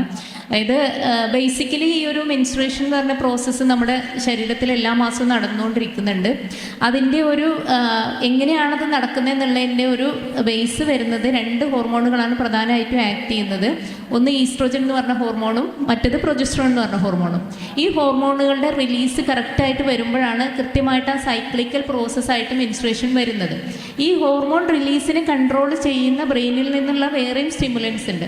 സ്വാഭാവികമായിട്ടും ചുറ്റുപാടിൽ വരുന്ന ചെറിയ വേരിയേഷൻസ് ആ സ്റ്റിമുലൻസിനെ അഫക്റ്റ് ചെയ്യും. അത് ഈ ഹോർമോൺ റിലീസിനെ കുറച്ചൊക്കെ അഫക്റ്റ് ചെയ്യാനും, അങ്ങനെ നേരത്തെ പറഞ്ഞ ഇറഗുലാരിറ്റീസ് ചെറിയ രീതിയിലൊക്കെ കുറേയൊക്കെ നമ്മുടെ ബോഡി റെസിസ്റ്റ് ചെയ്യും കുറേ ചേഞ്ചസിനൊക്കെ. വലിയ രീതിയിൽ വരുമ്പോൾ അത് മെൻസ്ട്രൽ സൈക്കിളിനെയും ബാധിക്കും. പിന്നെ ഈ 2 ഹോർമോണുകളും നമ്മളുടെ സൈക്കിളും തമ്മിലുള്ള ചെറിയൊരു കാര്യം കൂടെ നമ്മൾ മനസ്സിലാക്കിയിരിക്കണം. അതായത് ഫസ്റ്റ് 14 ഡേയ്സിൽ പ്രിഡോമിനൻ്റ്ലി വരുന്നത് ഈസ്ട്രോജൻ ഹോർമോണാണ്. ആ സമയത്ത് എന്താ സംഭവിക്കുന്നത്? നമ്മുടെ ബോഡിയിൽ നിന്നും ഓവത്തിൽ നിന്നും ഒരു ഓവം അണ്ടം പുറത്ത് വന്ന് ഡെവലപ്പ് ചെയ്ത് റെഡിയായിട്ട് നിൽക്കുകയല്ലേ. ഒരു കുഞ്ഞിനെ ഉണ്ടാക്കാൻ വേണ്ടി അതിങ്ങനെ ശരീരം ആ അണ്ടത്തെ റെഡിയാക്കിക്കൊണ്ടിരിക്കുകയാണ്. ആ സമയത്ത് പ്രിഡോമിനൻ്റ്ലി വരുന്ന ഈസ്ട്രോജൻ ഹോർമോണിന് സ്വാഭാവികമായിട്ടും എന്താ ചെയ്യുക, ഈ ഒരു ഇണയെ കണ്ടെത്താനുള്ള ഒരു ത്വരയാണ് ഉണ്ടാകുക. അത് നമ്മളുടെ മാനസികാവസ്ഥയിലും ചേഞ്ചസ് വരുത്തുന്നുണ്ട് ഈ ഹോർമോണുകൾ. അപ്പോൾ സ്വാഭാവികമായിട്ടും ഫസ്റ്റ് 14 ഡേയ്സിൽ പ്രീഡോമിനൻ്റ്ലി വരുന്ന ഈസ്ട്രോജൻ ഹോർമോണ് പെൺകുട്ടികളാകുമ്പോൾ നമുക്ക് കുറച്ചും കൂടെ ഒരുങ്ങണം, നമുക്ക് കുറച്ചും കൂടെ അട്രാക്റ്റീവായിട്ട് ബിഹേവ് ചെയ്യണം, നമ്മൾ കുറച്ചും കൂടെ നല്ലൊരു മെൻ്റൽ സ്റ്റാറ്റസിലായിരിക്കും അത് നമ്മളെ നിലനിർത്തിക്കൊണ്ട് പോകുന്നത്. പിന്നെ നമ്മുടെ വജൈനൽ സെക്രീഷൻസ് എടുക്കുകയാണെങ്കിലും വളരെ ലൂസായിട്ടുള്ള തിന്നായിട്ടുള്ള സെക്രീഷൻസ് ആയിരിക്കും. നമ്മൾ ഒബ്സർവ് ചെയ്താൽ അറിയാം, സ്പെഷ്യലി ആ 14th ഡേ ഓവുലേഷൻ്റെ ടൈമിൽ നമുക്ക് വജൈനൽ സെക്രീഷൻസ് ഉണ്ടാവും, അടിവസ്ത്രത്തിലൊക്കെ നനവൊക്കെ ഉണ്ടാവും, ലൂസ് ആൻഡ് തിൻ സെക്രീഷൻസ് ഉണ്ടാവും. അത് കഴിഞ്ഞ് സെക്കൻഡ് ഹാഫിലേക്ക് കടക്കുന്ന സമയത്ത് ബോഡി എന്താ വിചാരിക്കണേ, ഒരു കുട്ടി ഉണ്ടായി അതിനെ പ്രൊട്ടക്റ്റ് ചെയ്യണം എന്നാണ് വിചാരിക്കുക. അങ്ങനെ ഒരു മെൻറ്റാലിറ്റി വന്നു കഴിഞ്ഞാൽ എന്താവും? നിങ്ങൾ ഈ പൊരിഞ്ഞി കിടക്കുന്ന കോഴീൻ്റെ അടുത്ത് പോയിട്ടുണ്ടോ? എന്താ അവസ്ഥ? സാധാരണ കോഴീനെ പോലെയാണോ? പ്രസവിച്ച് കിടക്കുന്ന പൂച്ചയോ? ഭയങ്കര അഗ്രസീവ് ആയിരിക്കും അല്ലേ? അപ്പോൾ അതുപോലെ തന്നെ നമ്മളുടെ ബോഡി വിചാരിക്കുക ഒരു കുട്ടിയൊക്കെ ഉണ്ടായിട്ടുണ്ട്, അപ്പോൾ അത് കാരണം നമ്മൾ കുറച്ചും കൂടെ വിജിലൻ്റ് ആവണം എന്നുള്ള രീതിയിലാണ് ഈ സെക്കൻഡ് ഹാഫിൽ, സ്പെഷ്യലി മെൻസ്ട്രുവേഷൻ അടുത്ത ദിവസങ്ങളിൽ ചിലപ്പോൾ നമ്മളടുത്ത് വല്ലവരും എടിയും ചോദിച്ചാൽ നല്ല രീതിയിൽ വിളിക്കുമ്പോൾ നീ പൊടി നമ്മൾ തിരിച്ച് പറയല്ലേ. ഉമ്മ അതുപോലെ മോളെന്ന് വിളിച്ചാൽ എന്താ തിരിച്ച് ഇതുപോലെ ആയിരിക്കും അല്ലേ. അപ്പോൾ ചിലപ്പോൾ നമ്മളെ ഉമ്മാൻ്റെ അടുത്ത് ഉമ്മാന്ന് വിളിക്കുന്നത് നമ്മളൊന്നും ആയിരിക്കില്ല ചിലപ്പോൾ ഈ മെൻസസിൻ്റെ അടുത്ത ദിവസങ്ങളിൽ ഉണ്ടാവും. അതുപോലെ ടീച്ചേഴ്സ് വല്ലതും പറഞ്ഞാലൊക്കെ ചിലപ്പോൾ ഒരു പൊട്ടിത്തെറിക്കാനൊക്കെ സാധ്യതയൊക്കെ ഉണ്ട് അല്ലേ. അപ്പോൾ അതൊക്കെ നമ്മളുടെ ഒരു ബ്രെയിനിൽ ഈ ഒരു പ്രൊജസ്ട്രോൺ ഹോർമോൺ കുറച്ച് എഫക്റ്റ് ചെയ്യുന്നതിന് ഭാഗമായിട്ട് വരുന്ന സ്വാഭാവികമായ ചേഞ്ചസ് ആണ്. അതുപോലെ നമ്മുടെ വജൈനൽ സെക്രീഷൻസിൻ്റെ കാര്യം പറയുകയാണെങ്കിലും എന്താണ്, കുറച്ചും കൂടെ തിക്കായിട്ടുള്ള ഒരു തൈര് പോലുള്ള ഒരു സെക്രീഷൻസ് വരാൻ സാധ്യതയുണ്ട്. അപ്പോൾ അത് ഒബ്സർവ് ചെയ്താൽ ഏകദേശം നമുക്ക് അറിയാൻ പറ്റും. അങ്ങനെയുള്ള സെക്രീഷൻ വന്നു കഴിഞ്ഞാൽ 1-2 ദിവസത്തിനകത്ത് മെൻസ്ട്രുവേഷൻ ആവാൻ സാധ്യതയുണ്ട് എന്നുള്ളൊരു ക്ലൂ നിങ്ങൾക്ക് കിട്ടും അല്ലേ. അപ്പോൾ അതിനനുസരിച്ചിട്ട് ഒരുങ്ങി പോവുക പിറ്റേ ദിവസം ക്ലാസ്സിലേക്ക് പോകുമ്പോൾ. അപ്പോൾ അതൊക്കെ ഇതിൻ്റെ ഭാഗമായിട്ട് ഹോർമോണിൻ്റെ ഭാഗമായിട്ട് വരുന്നതാണ്. നമ്മുടെ ബോഡിയിലും മൈൻഡിലും ഒക്കെ ചേഞ്ചസ് വരാൻ സാധ്യതയുണ്ട്. അപ്പോൾ ഈ നേരത്തെ പറഞ്ഞ മാനസികാരോഗ്യത്തിൻ്റെ ഒരു പോയിന്റ് കൂടെ സൂചിപ്പിക്കുകയാണ്. ഇങ്ങനെ ഈ ഹോർമോണുകൾ ഇങ്ങനെ പലതും തോന്നിപ്പിക്കും നമുക്ക് അല്ലേ. ആ തോന്നിപ്പിക്കുന്ന ഹോർമോണുകളുടെ ചിന്തയ്ക്ക് അനുസരിച്ച് അങ്ങനെ പോവുകയാണെങ്കിൽ എന്തായി, നമ്മൾ ആരെപ്പോലെ കൂടുതലാകുക? നമ്മളെ മൃഗങ്ങൾക്കൊക്കെ ഈ പറഞ്ഞ സാധനങ്ങളൊക്കെ ഉണ്ട്. അവരെന്താ ചെയ്യുക, അവരുടെ ഹോർമോൺ പറയുന്നതിനനുസരിച്ച് അങ്ങനെ ബിഹേവ് ചെയ്യൂലേ. ഒരു ഇണയെ കണ്ടെത്തണമെന്ന് നമ്മുടെ ഹോർമോൺ പറയുമ്പോൾ അതിന് പറ്റിയൊരു ഇണയെ കണ്ടെത്തി അതിൻ്റെ കൂടെ പോകും അല്ലേ. അതുപോലെ നമ്മളടുത്ത് ദേഷ്യപ്പെടണം എന്നുള്ളൊരു ചിന്ത വരുമ്പോൾ അങ്ങ് ദേഷ്യപ്പെടും, അഗ്രസീവ് ആവുകയൊക്കെ ചെയ്യും അല്ലേ. പക്ഷെ നമ്മളാരാണ്? മൃഗങ്ങളാണോ? അല്ല. നമുക്ക് അതിനൊക്കെ കൺട്രോൾ ചെയ്യാൻ അതിനപ്പുറത്തേക്കുള്ളൊരു വിസ്റ്റം എന്ന് പറഞ്ഞൊരു സംഭവം അള്ളാഹു തന്നിട്ടുണ്ട് അല്ലേ. അപ്പം ഇങ്ങനെയുള്ള ചിന്തകളും ഇങ്ങനെയുള്ള വികാര വിക്ഷോഭങ്ങളും ഒക്കെ നമുക്ക് ഉണ്ടാകാൻ സാധ്യതയുണ്ട് മനുഷ്യൻ എന്നുള്ള നിലയ്ക്ക്. പക്ഷേ മൃഗങ്ങളിൽ നിന്നും വിഭിന്നമായി അതിനെയൊക്കെ കൺട്രോൾ ചെയ്യാനുള്ള ഒരു കഴിവും മനുഷ്യനുണ്ട്. അപ്പോൾ മനുഷ്യൻ എന്ന അർത്ഥത്തിൽ നമ്മൾ ഇത്തരം ചിന്തകളും ഇങ്ങനെയൊക്കെ ഉണ്ടാകുന്ന സമയത്ത് അതിന് ഞാനൊരു മനുഷ്യനാണെന്നുള്ള ഒരു ബോധ്യത്തോടെ നമ്മളുടെ ആ ഒരു വിസ്റ്റം പാർട്ടിനെ സ്ട്രെങ്തൻ ചെയ്തുകൊണ്ട് ഇത്തരം ടെംപ്റ്റേഷൻസൊക്കെ നമ്മൾ ഓവർകം ചെയ്ത് മുന്നോട്ട് പോകുക എന്നുള്ളതാണ് ചെയ്യാനുള്ളത്. Thank you, ma'am. And the next question. Sahala മാമിനോടാണ്. നമ്മൾ ഒരു റെസിഡൻഷ്യൽ ക്യാമ്പസിലാണ് ഉള്ളത്. അപ്പോൾ ഒരു ഡെയിലി റുട്ടീൻ എന്ന് പറയുന്നത് നമ്മൾ ഫുഡ് ആയിക്കോട്ടെ, സ്ലീപ്പിംഗ് ആയിക്കോട്ടെ, അതൊക്കെ എല്ലാ ദിവസവും ഒരേപോലെ ആയിരിക്കണമെന്നുമില്ല. ഇവിടുത്തെ ഫുഡ് എല്ലാവർക്കും ഇഷ്ടപ്പെടണമെന്നുമില്ല. അപ്പോൾ ഫുഡ് കഴിക്കൽ ഇപ്പം ബ്രേക്ക്ഫാസ്റ്റ് കഴിച്ചാൽ ലഞ്ച് ഉണ്ടാവില്ല, ചിലപ്പം ലഞ്ച് ഉണ്ടാകുമ്പോൾ ഡിന്നർ ഉണ്ടാവില്ല. അങ്ങനെ എല്ലാ ദിവസവും 3 നേരം ഫുഡ് കഴിക്കുന്ന കുട്ടികളല്ല ഇവിടെ ഉള്ളത്. പിന്നെ ഉറക്കമായിക്കോട്ടെ, ഹോസ്റ്റലായതുകൊണ്ട് തന്നെ ഉറക്കം എന്താ പറയുക, ഒരു ദിവസം 11 മണി, ഒരു ദിവസം 12 മണി, ഒരു ദിവസം 1 മണി, അങ്ങനെ ഫ്ലക്ച്വേറ്റിംഗ് ടൈംസ് ആണ് നമ്മുടെ ഉറക്കം. അതുമാത്രമല്ല രാവിലെ 5 മണിക്ക് എണീക്കണം. അപ്പോൾ നമ്മൾ ഉറക്കത്തിന് ഭയങ്കര എന്താ പറയുക ഡിസ്റ്റർബൻസ് നമുക്കുണ്ട്. ഉറക്കം, പിന്നെ ഈ ഫുഡ് ഞാൻ പറഞ്ഞല്ലോ, പിന്നെ ഈ കുളിക എന്നായിക്കോട്ടെ, കുളി എല്ലാ ദിവസവും ഒരാൾക്കും കുളിക്കാൻ സാധിക്കും. ഒരാൾക്കുമല്ല, ചില ആൾക്കാർ കുളിക്കുമായിരിക്കും, മെജോറിറ്റി ആൾക്കാരും എല്ലാ ദിവസവും കുളിക്കൂല. അപ്പോൾ എത്ര ദിവസം നമുക്ക് കുളിക്കാണ്ട് നിൽക്കുക, അല്ലെ എത്ര ദിവസം എല്ലാ ദിവസവും കുളിക്കണോ, ഇതിനെ പറ്റിയൊന്നും നമുക്ക് അങ്ങനെ അറിയില്ല. അപ്പോൾ ഈ ഡെയിലി റുട്ടീനിൽ നമുക്കൊരു എന്താ പറയുക കോൺസ്റ്റൻ്റ് ആയിട്ടുള്ള ഒരു ഡെയിലി റുട്ടീൻ നമുക്കില്ല ഇവിടെ. അപ്പോൾ അതിനെപ്പറ്റി മാം എന്തെങ്കിലും പറയണം? ഡെയിലി റുട്ടീൻ എന്ന് പറഞ്ഞാൽ ഇപ്പം നിങ്ങൾ ജസ്റ്റ് ഒന്ന് സങ്കല്പിച്ച് നോക്കുക കേട്ടോ. എല്ലാ ദിവസവും ഇപ്പം 5 മണിക്ക് എണീക്കണം എന്ന് പറഞ്ഞു, ഒരു നല്ല കാര്യം. ഇപ്പം നമ്മൾ 5 മണിക്ക് എണീറ്റു, എന്നിട്ട് അതിന് ശേഷം ഒന്ന് ഫ്രഷായി, രാവിലെ തന്നെ എണീറ്റു, കുളിച്ചു. പിന്നെ അത് കഴിഞ്ഞിട്ട് ഒന്നെങ്കിൽ വർക്കൗട്ട് ചെയ്യുക, അല്ലെങ്കിൽ നിങ്ങൾ പഠിക്കുക, അങ്ങനെ എന്തെങ്കിലും ജസ്റ്റ് വർക്കൗട്ട് ചെയ്തു. ഒരു കുറേ സമയമൊന്നും വേണ്ട, ഒരു 10 മിനിറ്റ്സ് എന്തെങ്കിലും. ഇപ്പോൾ യോഗ ആവാം, അല്ലെങ്കിൽ ബ്രീത്തിങ് എക്സസൈസോ, അല്ലെങ്കിൽ ജസ്റ്റ് നമ്മൾ ജോയിൻസ് ജസ്റ്റ് മൂവ് ചെയ്തിട്ടുള്ള എക്സസൈസോ, അങ്ങനെ എന്തെങ്കിലും ഒന്ന് ചെയ്യാം. പിന്നെ അത് കഴിഞ്ഞ് നമുക്ക് പഠിക്കാനുള്ള പഠിച്ച് ബ്രേക്ക്ഫാസ്റ്റ് കഴിച്ച് സ്കൂളിൽ പോയി ഇങ്ങനെയൊക്കെ ചെയ്യുമ്പോൾ നമുക്ക് തന്നെ എന്തോ ഒരു ഭയങ്കര ഒരു ഫ്രഷ്നെസ് ഫീൽ ചെയ്യൂലേ. അങ്ങനെ ചെയ്ത് നോക്കിയിട്ടുണ്ട് എപ്പോഴെങ്കിലും?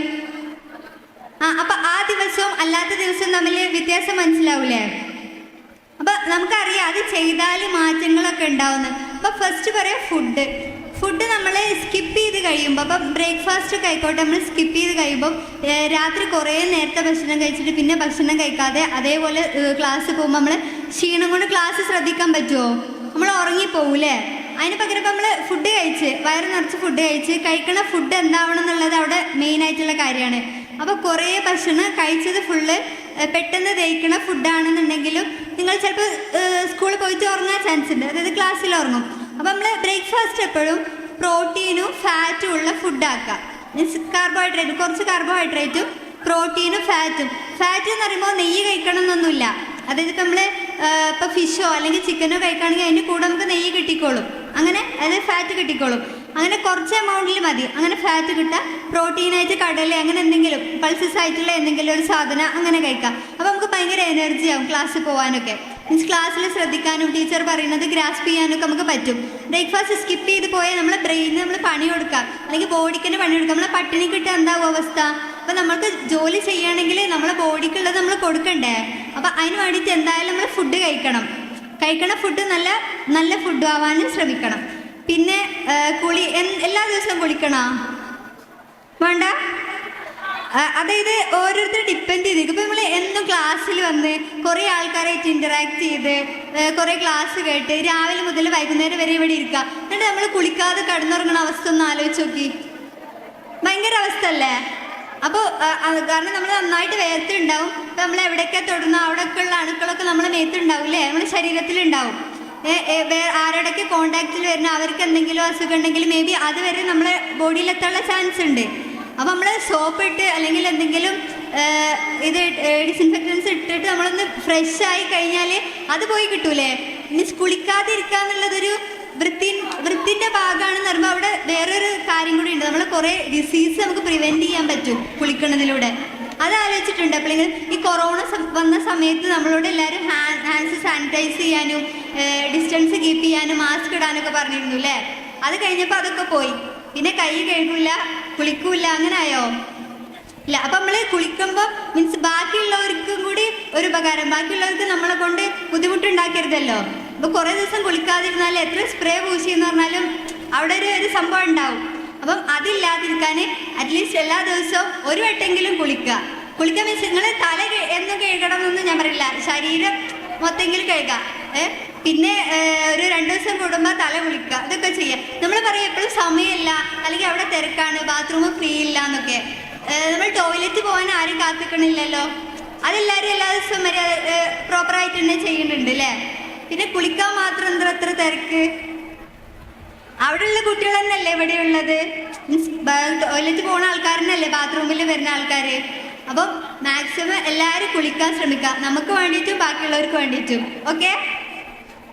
അപ്പം ഇതാലോചിച്ചാൽ മതി, നമ്മളെ ബോഡീനെ നമുക്ക് പ്രൊട്ടക്റ്റ് ചെയ്ത് നിർത്താൻ.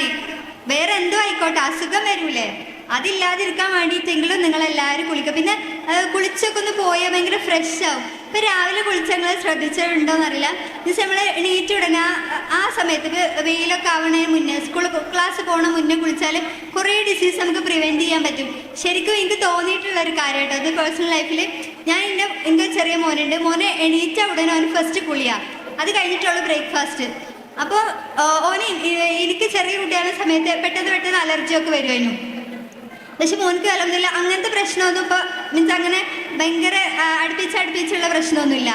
അങ്ങനെ എപ്പോഴെങ്കിലുമൊക്കെ പനിക്കും അല്ലെങ്കിൽ ഇങ്ങനെ ജലദോഷമൊക്കെ ഉണ്ടാവുന്നല്ലാതെ ഇങ്ങനെ ഇതേപോലെ ചെയ്തിട്ട് നല്ല മാറ്റം എനിക്ക് ഫീൽ ചെയ്യുന്നുണ്ട്. അപ്പോൾ നിങ്ങളെല്ലാവരും സ്കൂളിൽ പോകണ മുന്നേ, അതായത് ഇപ്പോൾ വെയിലൊക്കെ വരുന്ന മുന്നേ ഒന്ന് കുളിച്ച് വെക്കുക. അപ്പോൾ എല്ലാവരും കുളിക്കൂലേ? നീ തിരക്കാന്ന് പറഞ്ഞിട്ട് നമ്മളായിട്ട് കണ്ടെത്തുന്ന എക്സ്ക്യൂസാണ് അതൊക്കെ അല്ലേ? നിങ്ങളോട് തന്നെ ഒന്ന് ചോദിച്ചു നോക്കി, ഞാൻ അത് ചെയ്യണത് ശരിയാ, ശരിക്കും തിരക്കായിട്ടാണോ അല്ലെങ്കിൽ സമയമില്ലാത്തതുകൊണ്ടാണോ? അല്ലല്ലോ, മടിയല്ലേ കാരണം? അല്ല ഒന്ന് അപ്പൊ ടോയ്ലറ്റ് പോവാൻ തിരക്കില്ല? പിന്നെന്താ കുളിക്കാൻ മാത്രം പ്രശ്നം? അത് ചില ആൾക്കാർ നേരത്തെ കുളിച്ചിറങ്ങുന്നുണ്ടാവും, ചില ആൾക്കാർ ഇല്ല. എല്ലാവരും ഇവിടെ കുറേ സമയത്ത് കുളിക്കുന്ന ആൾക്കാരാ, അപ്പൊ എന്തോ പ്രശ്നമുണ്ട് അല്ലേ? അപ്പൊ എല്ലാവരും ബാക്കിയുള്ളവരും കൂടി കൺസിഡർ ചെയ്യുക. അപ്പം നിങ്ങൾ തന്നെ ചെയ്താൽ മതിയല്ലോ അത്. അപ്പൊ അത് ഓരോരുത്തർ തീരുമാനിക്കുക, ഞാൻ ഇത്ര സമയം, ഒരു 15-20 മിനിറ്റ് ഒരാൾക്ക് സമയം വെക്കുക. എന്നിട്ട് എല്ലാവരും അങ്ങനെ ചെയ്ത് കഴിഞ്ഞാൽ എല്ലാവർക്കും കുളിക്കാൻ സമയം ഉണ്ടാവില്ല. അത് നിങ്ങൾ തന്നെ തീരുമാനിച്ചാൽ മതി അല്ലേ? മാറ്റി നമ്മൾ തന്നെ തുടങ്ങണം, അല്ലാതെ ബാക്കിയുള്ളവർ കുറ്റം പറഞ്ഞിട്ട് കാര്യമില്ലല്ലോ. അപ്പോൾ നേരെ വൈകി കുളിക്കുന്ന ആൾക്കാരുണ്ടെങ്കിൽ ഇപ്പം തന്നെ തീരുമാനിക്കുക, ഞാൻ ഇനി ഇത്ര സമയം എടുക്കുള്ളൂ, ബാക്കിയുള്ളവർക്ക് കുളിക്കണം, ഞാൻ കാരണം അവർക്ക് അസുഖം വരരുതെന്ന്. ഓക്കെ? പിന്നെ ഉറക്കം. ഒരാൾ എത്ര സമയം ഉറങ്ങണം? എത്ര? 7 മണിക്കൂർ. എത്ര സമയം? എന്നിട്ട് നിങ്ങൾ എത്ര സമയം ഉറങ്ങലുണ്ട് ഇപ്പോ? 4 മണിക്കൂർ അല്ലേ? അപ്പൊ പിന്നെ ഇവിടെ വന്നിരുന്ന് ഉറങ്ങണേന്ന് പറഞ്ഞിട്ട് കാര്യമില്ല. അപ്പൊ എല്ലാരും എന്ത് ചെയ്യണം? ഇവിടെ 10:30 ലൈറ്റ് ഓഫ് ചെയ്യുക, 10:45. അപ്പൊ ആ സമയത്ത് ഉറങ്ങിയിട്ട് 5 മണിക്ക് നീക്കുമ്പം കറക്റ്റാ. കുറച്ച് എക്സ്ട്രാ സമയം കിട്ടും. അതായത് ഇപ്പൊ നമ്മൾ 24 മണിക്കൂറിൽ 1/3 ഭാഗം ഉറങ്ങണം എന്ന് പറയും, അതായത് ഒരു 8 മണിക്കൂർ. അപ്പൊ നിങ്ങൾ എന്ത് ചെയ്യണം? എല്ലാവരും ഇനി മുതൽ ഉറങ്ങണം, സംസാരിച്ചിരിക്കുക ചെയ്യുക. രാത്രി ഇത്ര സമയം. എല്ലാ ദിവസവും കാണുന്ന ആൾക്കാരല്ലേ നിങ്ങള്? എന്നാലും കുറേ കഥ പറയാനുണ്ടാവും. അത് പെണ്ണുങ്ങളെ പ്രശ്നം. അപ്പൊ നിങ്ങൾ എന്ത് ചെയ്യുക? മീൻസ് എല്ലാവരും ഈ കാര്യം എല്ലാവരും അവനവൻ വിചാരിക്കുക. ഇത്ര സമയം മാക്സിമം 10:45 ലൈറ്റ് ഓഫ് ചെയ്ത് കഴിഞ്ഞാൽ ഒരു 11 മണി കൂട്ടാം. 11 മണി വരെ നിങ്ങൾ സംസാരിച്ചോളി. അത് കഴിഞ്ഞിട്ട് എല്ലാവരും മിണ്ടാതിരിക്കുക. മീൻസ് എല്ലാവരും അവനവൻ തീരുമാനിച്ച പോരെ, ഇനി ഞാൻ മിണ്ടണില്ല അല്ലെങ്കിൽ ഞാൻ ഇനി സംസാരിക്കണില്ല, ബാക്കി കഥ നേരം വെളുത്തിട്ട് പറയാം, പറ്റൂലേ? അപ്പം എല്ലാവരും മാക്സിമം സ്ലീപ്പ് പാറ്റേൺസ് ശ്രദ്ധിക്കാൻ നോക്കുക. നമ്മൾ ഉറക്കം എന്ന് പറയുന്നത് നമ്മൾ കുറേ കാര്യങ്ങളെ എഫക്റ്റ് ചെയ്യും. അതായത് നമ്മളെ ബോഡിൻ്റെ ഭാഗങ്ങളെല്ലാവരും പഠിക്കുന്ന കുട്ടികളാണ് അല്ലേ? അപ്പം രാവിലെ അത്ര എനർജറ്റിക് ആയിട്ട് അല്ലെങ്കിൽ അത്രയും നമ്മൾ കോൺസെൻട്രേറ്റ് ചെയ്ത് ചെയ്യേണ്ട കാര്യങ്ങളില്ലേ രാവിലെ ക്ലാസ് കേൾക്കുക എന്നുള്ളതൊക്കെ, അതൊക്കെ ഉറക്കം നഷ്ടപ്പെട്ട് കഴിഞ്ഞാൽ നമുക്ക് പറ്റൂല. മീൻസ് പിന്നെ അതൊരു തലവേദന ഉണ്ടാവും, കണ്ണിന് എന്തോ ഒരു ഭയങ്കര ഡ്രൈനെസ് ഫീലിങ്ങിനൊക്കെ ഉണ്ടാവില്ലേ? അപ്പം എല്ലാവരും എന്ത് ചെയ്യുക? മാക്സിമം നമുക്ക് കിട്ടുന്ന സമയം നല്ലോണം ഉറങ്ങാൻ ശ്രമിക്കുക. അപ്പോൾ ഇപ്പോൾ പല ആൾക്കാരും ശീലിച്ച് വന്ന ആ ഒരു സമയം എത്തേണ്ടി വരും. കുറച്ച് ദിവസം നിങ്ങൾക്ക് ഒരു ബുദ്ധിമുട്ടുണ്ടാവും 11 മണിക്ക് ഉറങ്ങാന്നുള്ളത്. അതൊരു റൊട്ടീനായി കഴിഞ്ഞാൽ ശരിയായിക്കോളൂ കേട്ടോ. അപ്പോൾ എല്ലാവരും ഉറങ്ങാൻ ശ്രമിക്കുക. നിങ്ങളെല്ലാവരും നമുക്ക് കുറേ എയിംസൊക്കെ ഉണ്ട് അല്ലേ? മീൻസ് ഇവിടെ ഇരിക്കുന്ന ആൾക്കാരൊക്കെ ഭയങ്കര വലിയ ആൾക്കാരാവേണ്ട ആൾക്കാരാണ്, എവിടെയൊക്കെ കുറേ ഉന്നത സ്ഥാനങ്ങളിൽ എത്തേണ്ട. അപ്പോൾ നമ്മൾ എന്ത് ചെയ്യണം? ഇപ്പോഴേ നമ്മളെ ലൈഫൊക്കെ ഒന്ന് ഒരു ചിട്ടപ്പെടുത്തണം. മീൻസ് ഒരു സ്കെഡ്യൂൾ ഉണ്ടാവണം എല്ലാ കാര്യങ്ങൾക്കും. ഇത്ര സമയം ഉറങ്ങുക, ഇത്ര സമയം ഈ കാര്യങ്ങളൊക്കെ ചെയ്യാന്നുള്ളത്. അപ്പോൾ അപ്പോഴാണ് നമ്മളെ ലൈഫ് ഒരു മീൻസ് എന്താ പറയുക കളർഫുൾ ആവുക. നമുക്ക് കുറച്ചും കൂടി ഒരു ഉന്മേഷവും ഒരു കോൺഫിഡൻസും ഒക്കെ വരും. അപ്പം അതെല്ലാവരും ശ്രദ്ധിക്കുക കേട്ടോ.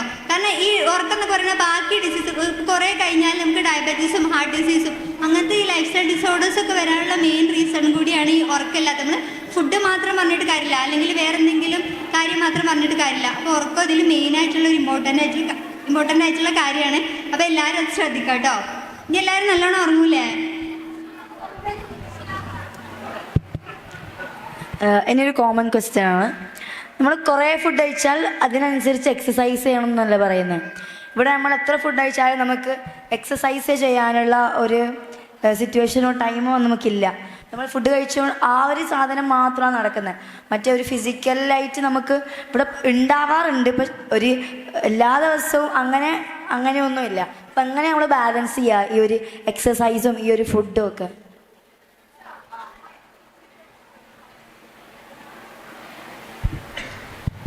ക്ലോക്ക് കണ്ടിട്ടില്ല എല്ലാവരും അല്ലേ? എത്ര മണിക്കൂറാണ് നമ്മുടെ ഒരു ദിവസം? നമ്മൾ പുറത്ത് കാണുന്ന ക്ലോക്ക് പോലെ ഒരു ക്ലോക്ക് എവിടെ ഉണ്ട്? നമ്മുടെ ശരീരത്തിനകത്തും ഇരിക്കുന്നുണ്ട്. അതാണ് ഇപ്പോൾ നേരത്തെ പറഞ്ഞ കാര്യങ്ങളൊക്കെ പറയുന്നത്. നമ്മൾ കൃത്യസമയത്ത് ഓരോ കാര്യം ചെയ്ത് ശീലമാകുമ്പോൾ നമ്മളുടെ ബോഡി അതിനനുസരിച്ച് റെഡി ആയിട്ട് വരും. നമ്മുടെ ബാക്കി ഹോർമോൺ സെക്രീഷനും ഒക്കെ ഈ ക്ലോക്കിനനുസരിച്ച് റെഡി ആയിട്ട് വരും. സർക്കേഡിയൻ റിതം എന്ന് പറയുന്ന ഒരു സാധനമാണത്. അത് എന്തിനെ ഡിപ്പെൻഡ് ചെയ്യുന്നു ചോദിച്ചാൽ ഭൂമിയുടെയും പ്രപഞ്ചത്തിൻ്റെയൊക്കെ ഒരു ഭാഗമല്ലേ നമ്മൾ. അപ്പോൾ ആ ഒരു പ്രപഞ്ചത്തിൽ ഉണ്ടാവുന്ന ചേഞ്ചസിനൊക്കെ ഡിപ്പെൻഡ് ചെയ്തുകൊണ്ട് അതിനനുസരിച്ച് നമ്മുടെ ബോഡിയും പ്രതികരിക്കുന്നുണ്ട്, ഹോർമോൺ സെക്രീഷനൊക്കെ വരുന്നുണ്ട്. അപ്പോൾ ബോഡി തരുന്ന സിഗ്നലുകളെ അവഗണിക്കാതെ കൃത്യസമയത്ത് അതൊക്കെ നമ്മളും ഏറ്റെടുത്ത് മുന്നോട്ട് കൊണ്ടുപോകുക എന്നുള്ളതാണ് ഹെൽത്തി ലൈഫിന് ഏറ്റവും അനിവാര്യമായ കാര്യം. പിന്നെ എക്സസൈസ് പറയുകയാണെങ്കിൽ എക്സസൈസ് കൃത്യമായിട്ടൊരു സമയത്ത് ചെയ്യുന്നത് തന്നെയാണ് എന്തുകൊണ്ടും നല്ലത്. പക്ഷെ നമ്മുടെ എക്സസൈസ് എന്ന് പറയുമ്പോൾ എന്തൊക്കെ പിക്ചേഴ്സാണ് നിങ്ങളുടെ ഓർമ്മയിൽ വരുന്നത്? കയ്യും കാലും കളിക്കുന്നത്, ജിമ്മ് പിന്നെ ഓട്ടം വരുന്നുണ്ടോ? സ്കിപ്പിങ് ഇതൊക്കെ ഉണ്ടോ? പിന്നെ ഇപ്പോൾ നേരത്തെ മാഡം സൂചിപ്പിച്ച ബ്രീതിങ് എക്സസൈസ് ആർക്കെങ്കിലും ഓർമ്മ വന്നോ? ഇല്ല, അന്ന് ഓർമ്മ വന്നില്ല അല്ലേ? അപ്പോൾ എക്സസൈസ് എന്ന് പറയുമ്പോൾ അതുകൊണ്ട് ഉദ്ദേശിക്കുന്നത് നമ്മുടെ ശരീരത്തിലെ എല്ലാ മസിൽസിനും ഒരു മൂവ്മെൻറ്റ് വരുത്തുക എന്നുള്ളതാണ് ചുരുക്കി പറഞ്ഞാൽ. അത് നമുക്ക് ഓടണമെന്നോ പുറത്തേക്ക് അതിനായിട്ട് ജിമ്മിലേക്ക് പോകണമെന്നൊന്നുമില്ല. നിങ്ങൾ യൂഷ്വലി നിങ്ങൾ താമസിക്കുന്ന നിങ്ങളുടെ ഹോസ്റ്റൽ മുറികളിൽ ഇരുന്നു കൊണ്ട് തന്നെ നിങ്ങളുടേതായ രീതിയിലുള്ള ഒരു എക്സസൈസ് പാറ്റേൺ നിങ്ങൾക്ക് ഡെവലപ്പ് ചെയ്ത് എടുക്കാവുന്നതേ ഉള്ളൂ. അത് കൃത്യമായി ചെയ്ത് കഴിയുകയാണെങ്കിൽ അതിനനുസരിച്ച് നമ്മുടെ മറ്റ് ഹോർമോൺ സെക്രീഷനും നമ്മുടെ ബോഡി ഫങ്ഷൻസും നമ്മൾ കഴിക്കുന്ന ഫുഡിൻ്റെ ഡൈജഷനും എല്ലാം കൃത്യമായിട്ട് വരും. അത് നിങ്ങളുടെ ഈ ഉറക്കത്തെയും പഠനത്തെയും അതുപോലെ ഭാവിയിലെ അസുഖങ്ങൾ വരാതിരിക്കുന്നതിനും ഒക്കെ ഹെൽപ്ഫുള്ളായിട്ടുള്ള ഒരു കാര്യമായിട്ട് തീരും. അപ്പോൾ നിങ്ങളൊരു മിനിമം അരമണിക്കൂർ നിങ്ങൾക്ക് കിട്ടില്ലെങ്കിൽ 15 മിനിറ്റ് എങ്കിലും നിങ്ങളുടെ ഷെഡ്യൂളിൽ അതിനനുസരിച്ച് സമയം കണ്ടെത്തുക. ഒരു റൂമിൽ എത്ര പേരുണ്ട്? 10-8 അല്ല 18 പേര്. 18 പേർക്ക് ഒരുമിച്ചിരുന്ന് ചെയ്യാം. നിങ്ങൾ നമസ്കാരം എങ്ങനെയാണ്? നിങ്ങൾ ഒരുമിച്ച് ഒരു ഹാളിലാണ് ഒരുമിച്ച്. അത് കഴിഞ്ഞ് നിങ്ങൾ റൂമിലുള്ളവരല്ല, എല്ലാവരും കോമൺ ആയിട്ട് അല്ലേ? അത് കഴിഞ്ഞ് നിങ്ങൾ റൂമിലെത്തുമ്പോൾ ഈ 18 പേര് അപ്പോൾ കിടക്കുന്നതിന് മുൻപ് ഒരു 15 മിനിറ്റ് 7:30 നിങ്ങൾ ഫുഡ് കഴിക്കില്ലേ? 3 മണിക്കൂർ കഴിഞ്ഞാൽ നിങ്ങൾക്ക് എക്സസൈസുകൾ ചെയ്യാം. 10 മണി കഴിഞ്ഞിട്ട് നിങ്ങൾ തുടങ്ങിക്കോളൂ. 10 മുതൽ 15 വരെയുള്ള ഒരു സമയം. അതിൽ ഏറ്റവും നല്ലത് മോർണിംഗ് ആണ്, ഏർലി മോർണിംഗ് ആണ്. സുബഹി കഴിഞ്ഞിട്ട് നിങ്ങൾക്കുള്ള ഇൻ്റർവെല്ലുണ്ടോ? അത് നിങ്ങൾ കണ്ടെത്തുക നിങ്ങളുടെ ഷെഡ്യൂൾ. ഏറ്റവും നല്ല ഏർലി മോർണിംഗ് ആണ്. അല്ലെങ്കിൽ നിങ്ങൾ കിടക്കുന്നതിന് മുൻപായിട്ട് കുറച്ച് സമയം ഒരു ടൈം അതിന് കണ്ടെത്തുക 20 മിനിറ്റ്സ് എങ്കിലും. എന്നിട്ട് നിങ്ങൾക്ക് ചെയ്യാൻ പറ്റുന്ന ചെറിയ ചെറിയ എക്സസൈസുകൾ ഉണ്ടാവും. അത് നമ്മുടെ യോഗ ട്രെയിനറായ ഡോക്ടർക്ക് കുറച്ചും കൂടി നിങ്ങൾക്ക് പറയാൻ പറ്റും. നിങ്ങൾക്ക് റൂമിൽ തന്നെ ഇരുന്ന് ചെയ്യാൻ പറ്റുന്ന എക്സസൈസുകൾ. അപ്പം അങ്ങനെയുള്ള കാര്യങ്ങൾ ശീലിക്കുക. ചെറിയ ചെറിയ മൂവ്മെൻറ്റ്സുകൾ കൊണ്ട് തന്നെ നമുക്ക് ഒരുപാട് പ്രയോജനം കിട്ടുന്ന എക്സസൈസുകളുണ്ട്. അത്തരം സ്റ്റെപ്പുകൾ മനസ്സിലാക്കിയിട്ട് നമ്മൾ ചെയ്യുക. അല്ലെങ്കിൽ വൈകുന്നേരം നിങ്ങൾക്ക് കളിക്കാൻ സമയമുണ്ടോ? ഷട്ടിൽ അങ്ങനെയുള്ള സമയമൊക്കെ ഉണ്ട് അല്ലേ? ആ സമയത്ത് അങ്ങനെയുള്ള കളികൾ ചെയ്യാം. പിന്നെ എക്സസൈസ് യോഗ എന്നുള്ള രീതിയിൽ വേണമെങ്കിൽ നിങ്ങൾ ഷെഡ്യൂൾ ഒരു 15 to 20 മിനിറ്റ്സ് എങ്കിലും മിനിമം അതിന് കണ്ടെത്തിയിട്ട് അങ്ങനെയുള്ള കാര്യങ്ങൾ ചെയ്യാം. അപ്പോൾ റെഗുലർലി നിങ്ങൾക്ക് ചെയ്യാൻ പറ്റുന്ന എക്സസൈസുകളെ കുറിച്ച് ഡോക്ടർ കുറച്ചും കൂടെ സംസാരിക്കാൻ സാധിക്കുമായിരിക്കും. നമുക്ക് ലിമിറ്റേഷൻസ് ഉണ്ട് നിങ്ങൾ ഹോസ്റ്റലിൽ നിൽക്കുന്നതുകൊണ്ട്. അപ്പോൾ നിങ്ങൾക്ക് ഒരു ഹാഫ് ആൻ അവർ ഒരു 30 മിനിറ്റ് ദിവസം നടക്കാൻ പറ്റുന്ന ഒരു നല്ലൊരു വ്യായാമമാണ്. അതുപോലെ ഡോക്ടർ സൂചിപ്പിച്ച പോലെ എന്തെങ്കിലും വള്ളിച്ചാട്ടം ഉള്ള രീതിയിലുള്ള എക്സസൈസുകളൊക്കെ നല്ല ഒരു എന്താ പറയുക ഒരു എക്സസൈസാണ്.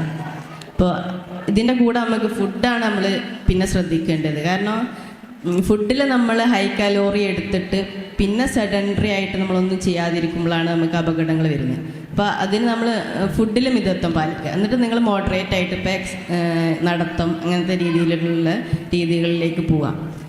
ഫുഡിൽ നമ്മൾ പിന്നെ എന്താ പറയുക, മെയിനായിട്ട് ഹൈ ഷുഗർ, കൂടുതൽ മധുരങ്ങളുള്ള ഭക്ഷണങ്ങൾ കഴിക്കുന്നത്.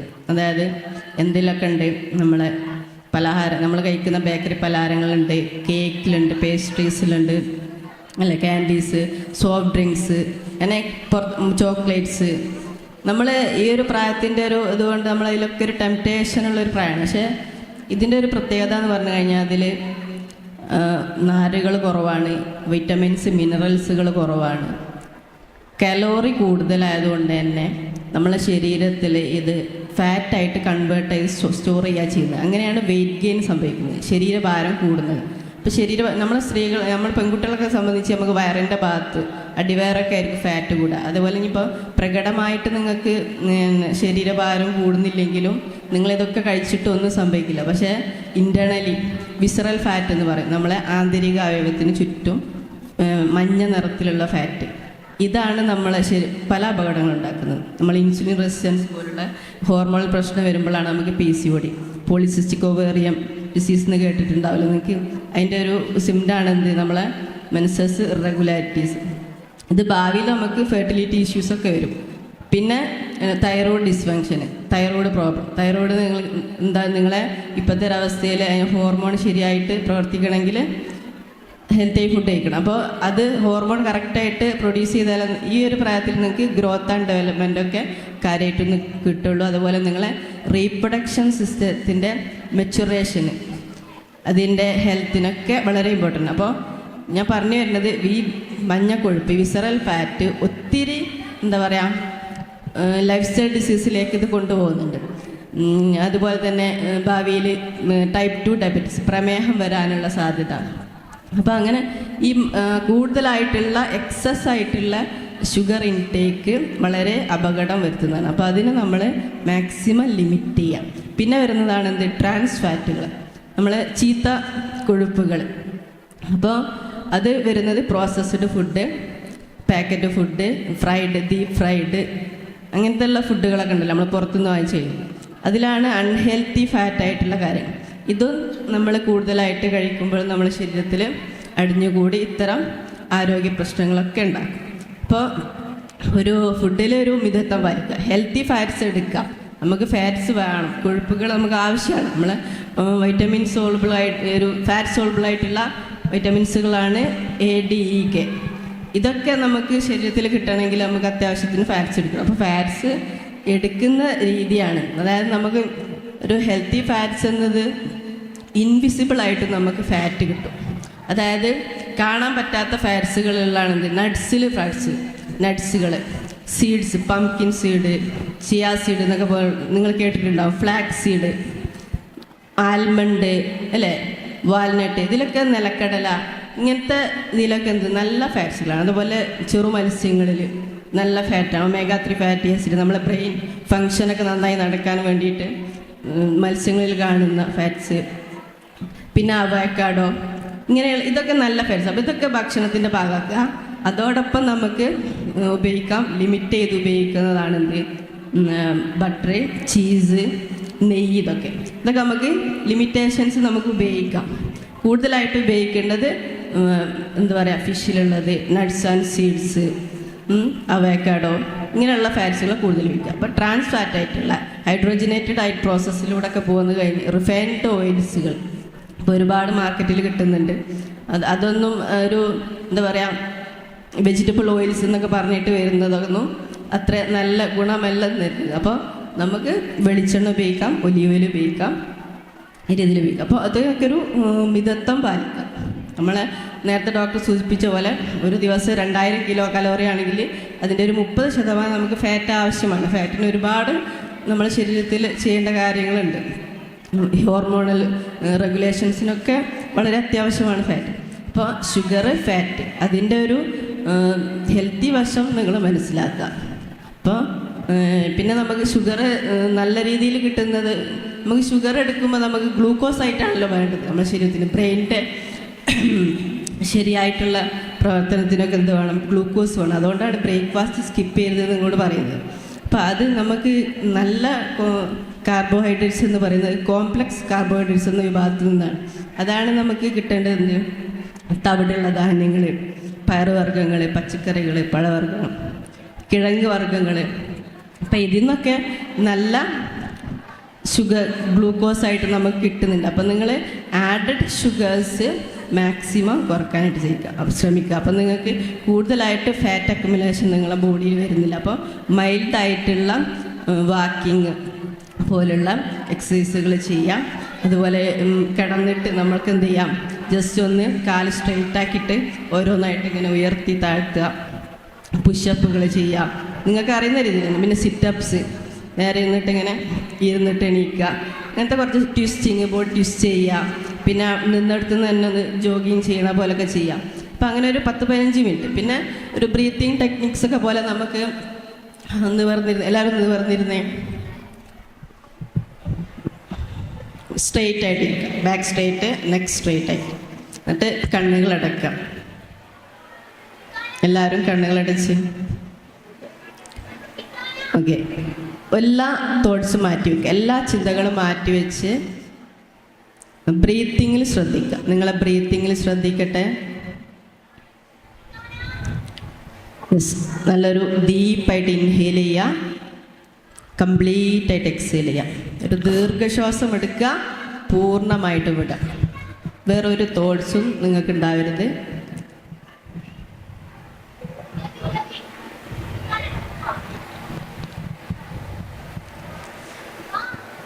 പതുക്കെ നിങ്ങളെ വലത് കൈ നെഞ്ചിലേക്ക് വെക്കുക, ഇങ്ങനെ അമർത്തി വെക്കുക.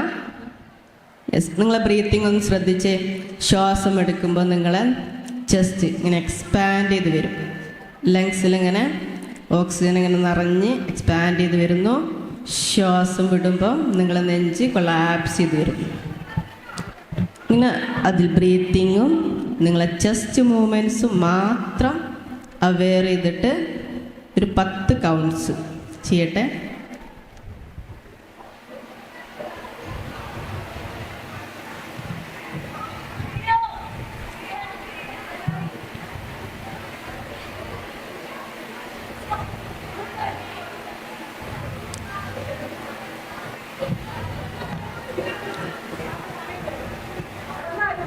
ഓക്കെ, പതുക്കെ കണ്ണ് തുറക്കുക.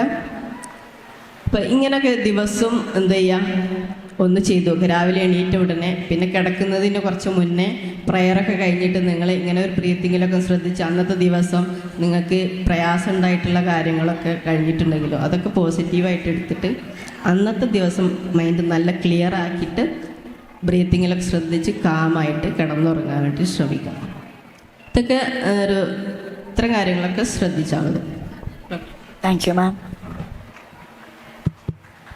അപ്പോൾ നമുക്ക് അടുത്തതായി ഓഡിയൻസിൻ്റെ ക്വസ്റ്റ്യൻ ആൻസർ സെഷനിലേക്ക് കിടക്കാം.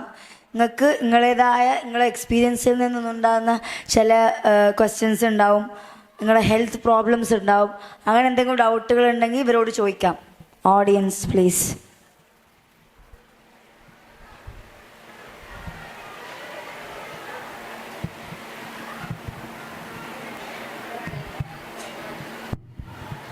ഞാൻ 7-8 വർഷമായി അലർജിൻ്റെ ഗുളിക കൊടുക്കുകയാണ്. അപ്പം ആദ്യം ഞാൻ ഇംഗ്ലീഷ് മരുന്ന് അടിച്ചിന്, പിന്നെ ഹോമിയോപതി അടിച്ചിന്, പിന്നെ ഇപ്പം ഇംഗ്ലീഷ് മരുന്നാണ്. അപ്പം ഞാൻ മരുന്ന് നിർത്തുമ്പം എനിക്ക് ശ്വാസത്തിന് പ്രശ്നം വരും. എനിക്ക് സ്കിൻ അലർജി ഉണ്ട്, അതിൻ്റെ ശ്വാസത്തിൻ്റെ ഒരു അലർജി ഉണ്ട്. സോ കുറേ ആൾക്കാർ പറഞ്ഞ് ഈ അലർജിൻ്റെ മരുന്ന് കുടിക്കുമ്പോൾ നമ്മളെ ഹാർട്ടിന് അല്ലെങ്കിൽ കിഡ്നി അടിച്ചു വരാൻ പോകാനുള്ള സാധ്യത ഉണ്ട്. സോ മരുന്ന് കുടിക്കാനും പേടിയാണ്, കുടിച്ചിട്ടില്ലേലും പ്രശ്നമാണ്. സോ ഞാൻ എടുക്കേണ്ട ഒരു അലർജിയെ സംബന്ധിച്ച് ആദ്യം നമ്മൾ മനസ്സിലാക്കേണ്ട കാര്യം അലർജൻസ് എന്ന് പറഞ്ഞ ഒരു സാധനം, അതായത് അത് നമ്മൾ കഴിക്കുന്ന ഫുഡാവാം, പുറത്ത് അന്തരീക്ഷത്തിലുള്ള എന്തെങ്കിലും പൊടിപടലങ്ങളാകാം, നമ്മുടെ വീട്ടിലുള്ള ചില മൈറ്റ്സ്, ചെറിയ പ്രാണികളാവാം, ഇങ്ങനെയൊക്കെയുള്ള സാധനങ്ങളാവാം. അത് എല്ലാവരെയും കടിക്കുന്നുണ്ടാവും, നമ്മുടെ വീട്ടിലെ റൂമിലുള്ള എല്ലാവരെയും കടിക്കുന്നുണ്ടാവും. പക്ഷേ അവർക്കാർക്കും ശരീരത്തിൽ ഈ ഒരു റിയാക്ഷൻ വരുന്നില്ല. നമ്മൾ ഒരു പെർട്ടിക്കുലർ പേഴ്സണിൻ്റെ ഇമ്മ്യൂൺ സിസ്റ്റം ഈ ഒരു പെർട്ടിക്കുലർ സാധനത്തിനോട് ഭയങ്കര അഗ്രസീവായിട്ട് ബിഹേവ് ചെയ്യുന്നു, ഭയങ്കര ഇമ്മ്യൂൺ ഫാക്ടേഴ്സ് ഉൽപ്പാദിപ്പിക്കുന്നു. അതിൻ്റെ ഭാഗമായിട്ട് നമുക്ക് ചൊറിച്ചിലും ശ്വാസം മുട്ടും അങ്ങനെയുള്ള പ്രശ്നങ്ങളൊക്കെ ഉണ്ടാക്കുന്നു. അപ്പോൾ നമ്മൾ ആദ്യം ചെയ്യേണ്ടത് എന്താണ് എനിക്ക് ഈ ഒരു അലർജി ഉണ്ടാക്കുന്ന അലർജൻ എന്താണെന്ന് കണ്ടുപിടിക്കാനൊരു ശ്രമം നടത്തുക. ചിലപ്പം വീട്ടിൽ പെറ്റ്സ് എന്തെങ്കിലും ഉണ്ടാവും, ആ പെറ്റിൻ്റെ മേലുള്ള ചെള്ളുകളായിരിക്കാം, ചിലപ്പോൾ കാർപ്പറ്റിലുണ്ടാകുന്ന ചെറിയ ചെറിയ പൊടികളായിരിക്കാം, അല്ലെങ്കിൽ നമ്മൾ ഉപയോഗിക്കുന്ന കിണറ്റിലുണ്ടാകുന്ന ചില ചെടികളായിരിക്കാം. അങ്ങനെ ചിലർക്ക് ഓരോരുത്തർക്കും ഓരോ രീതിയിലായിരിക്കും. അപ്പോൾ എന്തെങ്കിലും കാരണം, അല്ലെങ്കിൽ ചില പെർട്ടിക്കുലർ ഫുഡ് ഐറ്റംസ് ആയിരിക്കാം, ബീഫ്, അല്ലെങ്കിൽ നമ്മൾ ചില ആർട്ടിഫിഷ്യൽ സ്വീറ്റ്നെസ്, അല്ലെങ്കിൽ നമ്മൾ സ്പൈസസ് ഒക്കെ ഉണ്ടല്ലോ, ഇപ്പോൾ കറുവാപ്പട്ട, അങ്ങനെ എന്തെങ്കിലും ഒരു സ്പെസിഫിക് സാധനമായിരിക്കാം ഒരാൾക്ക് അലർജി ഉണ്ടാക്കുന്നത്. അത് വേറെയുള്ളവർക്കൊന്നും ഉണ്ടായിക്കൊള്ളണമെന്നില്ല. അങ്ങനെ ഒരു ഇൻഡിവിജ്വൽ കേസായിട്ട് വേണം നമ്മൾ അലർജിയെ കാണാൻ. എന്താണ് കാരണമെന്ന് കണ്ടെത്താൻ സാധിച്ചാൽ വളരെ നല്ലത്, നമുക്ക് ആ സാധനം ഒഴിവാക്കുക എന്നുള്ളത്. പക്ഷെ ചിലരെ സംബന്ധിച്ച് നമുക്ക് ഒരിക്കലും കണ്ടെത്താൻ പറ്റില്ല. നമ്മുടെ സ്കിൻ ടെസ്റ്റുകളൊക്കെ നടത്താറുണ്ട്. അലർജി ഇപ്പോൾ 10-25 സാധനങ്ങളുടെ ഇത് നമ്മുടെ ശരീരത്തിൽ ഏതിനോടെങ്കിലും റിയാക്ഷൻ വരുന്നുണ്ടോ എന്നുള്ള ടെസ്റ്റ് നടത്തിയിട്ട് നമ്മൾ ഒഴിവാക്കേണ്ട കുറച്ച് ഫുഡ് ഐറ്റംസ്, ഒഴിവാക്കേണ്ട ടൈപ്പ് ഓഫ് കെമിക്കൽസ്, ഇതൊക്കെ തന്നിട്ട് ചാർട്ട് ട്രീറ്റ്മെൻറ്റിൻ്റെ ഭാഗമായിട്ട് ചിലപ്പോൾ കൊടുക്കാറുണ്ട്. ഇതൊക്കെ ചെയ്താലും ചിലർക്ക് കണ്ടെത്താൻ സാധിച്ചോളണമെന്നില്ല എന്താണ് ഈ അലർജി ഉണ്ടാക്കുന്നത്. അങ്ങനെയുള്ളവർക്ക് നമുക്ക് ചികിത്സ എന്നുള്ള അർത്ഥത്തിൽ അലർജി വരാതിരിക്കാനുള്ള മെഡിസിൻ കൊടുക്കാം. ആ ഒരു മെഡിസിൻ എന്നുള്ളത് നമ്മൾ കൃത്യമായിട്ട് ആ പേഷ്യൻറ്റിനെ മോണിറ്റർ ചെയ്ത് പേഷ്യൻ്റെ വെയിറ്റും അവരുടെ അസുഖത്തിൻ്റെ തീവ്രതയും ഒക്കെ അനുസരിച്ചിട്ടാണ് ആ ഒരു ഡോക്ടർ പ്രിസ്ക്രൈബ് ചെയ്യുന്നത്. ചിലപ്പോൾ നമ്മൾ 1 മാസത്തേക്ക് കൊടുക്കും, അത് കഴിഞ്ഞ് കൺട്രോൾ ആവുന്നില്ലെങ്കിൽ ചിലപ്പോൾ കുറച്ച് ഡോസ് കൂട്ടിയിട്ട് കൊടുക്കും, കൺട്രോൾ ആവുന്നുണ്ടെങ്കിൽ ചിലപ്പോൾ ഡോസ് കുറച്ചിട്ട് കൊടുക്കും. അപ്പോൾ ഒരു ട്രീറ്റ്മെൻറ്റ് എടുക്കുക എന്ന് പറയുമ്പോൾ ലൈഫ് ലോങ് നമുക്ക് ചിലപ്പോൾ ട്രീറ്റ്മെൻറ്റ് എടുത്തത് കൊണ്ട് പ്രശ്നങ്ങൾ ഉണ്ടാവണം എന്നില്ല.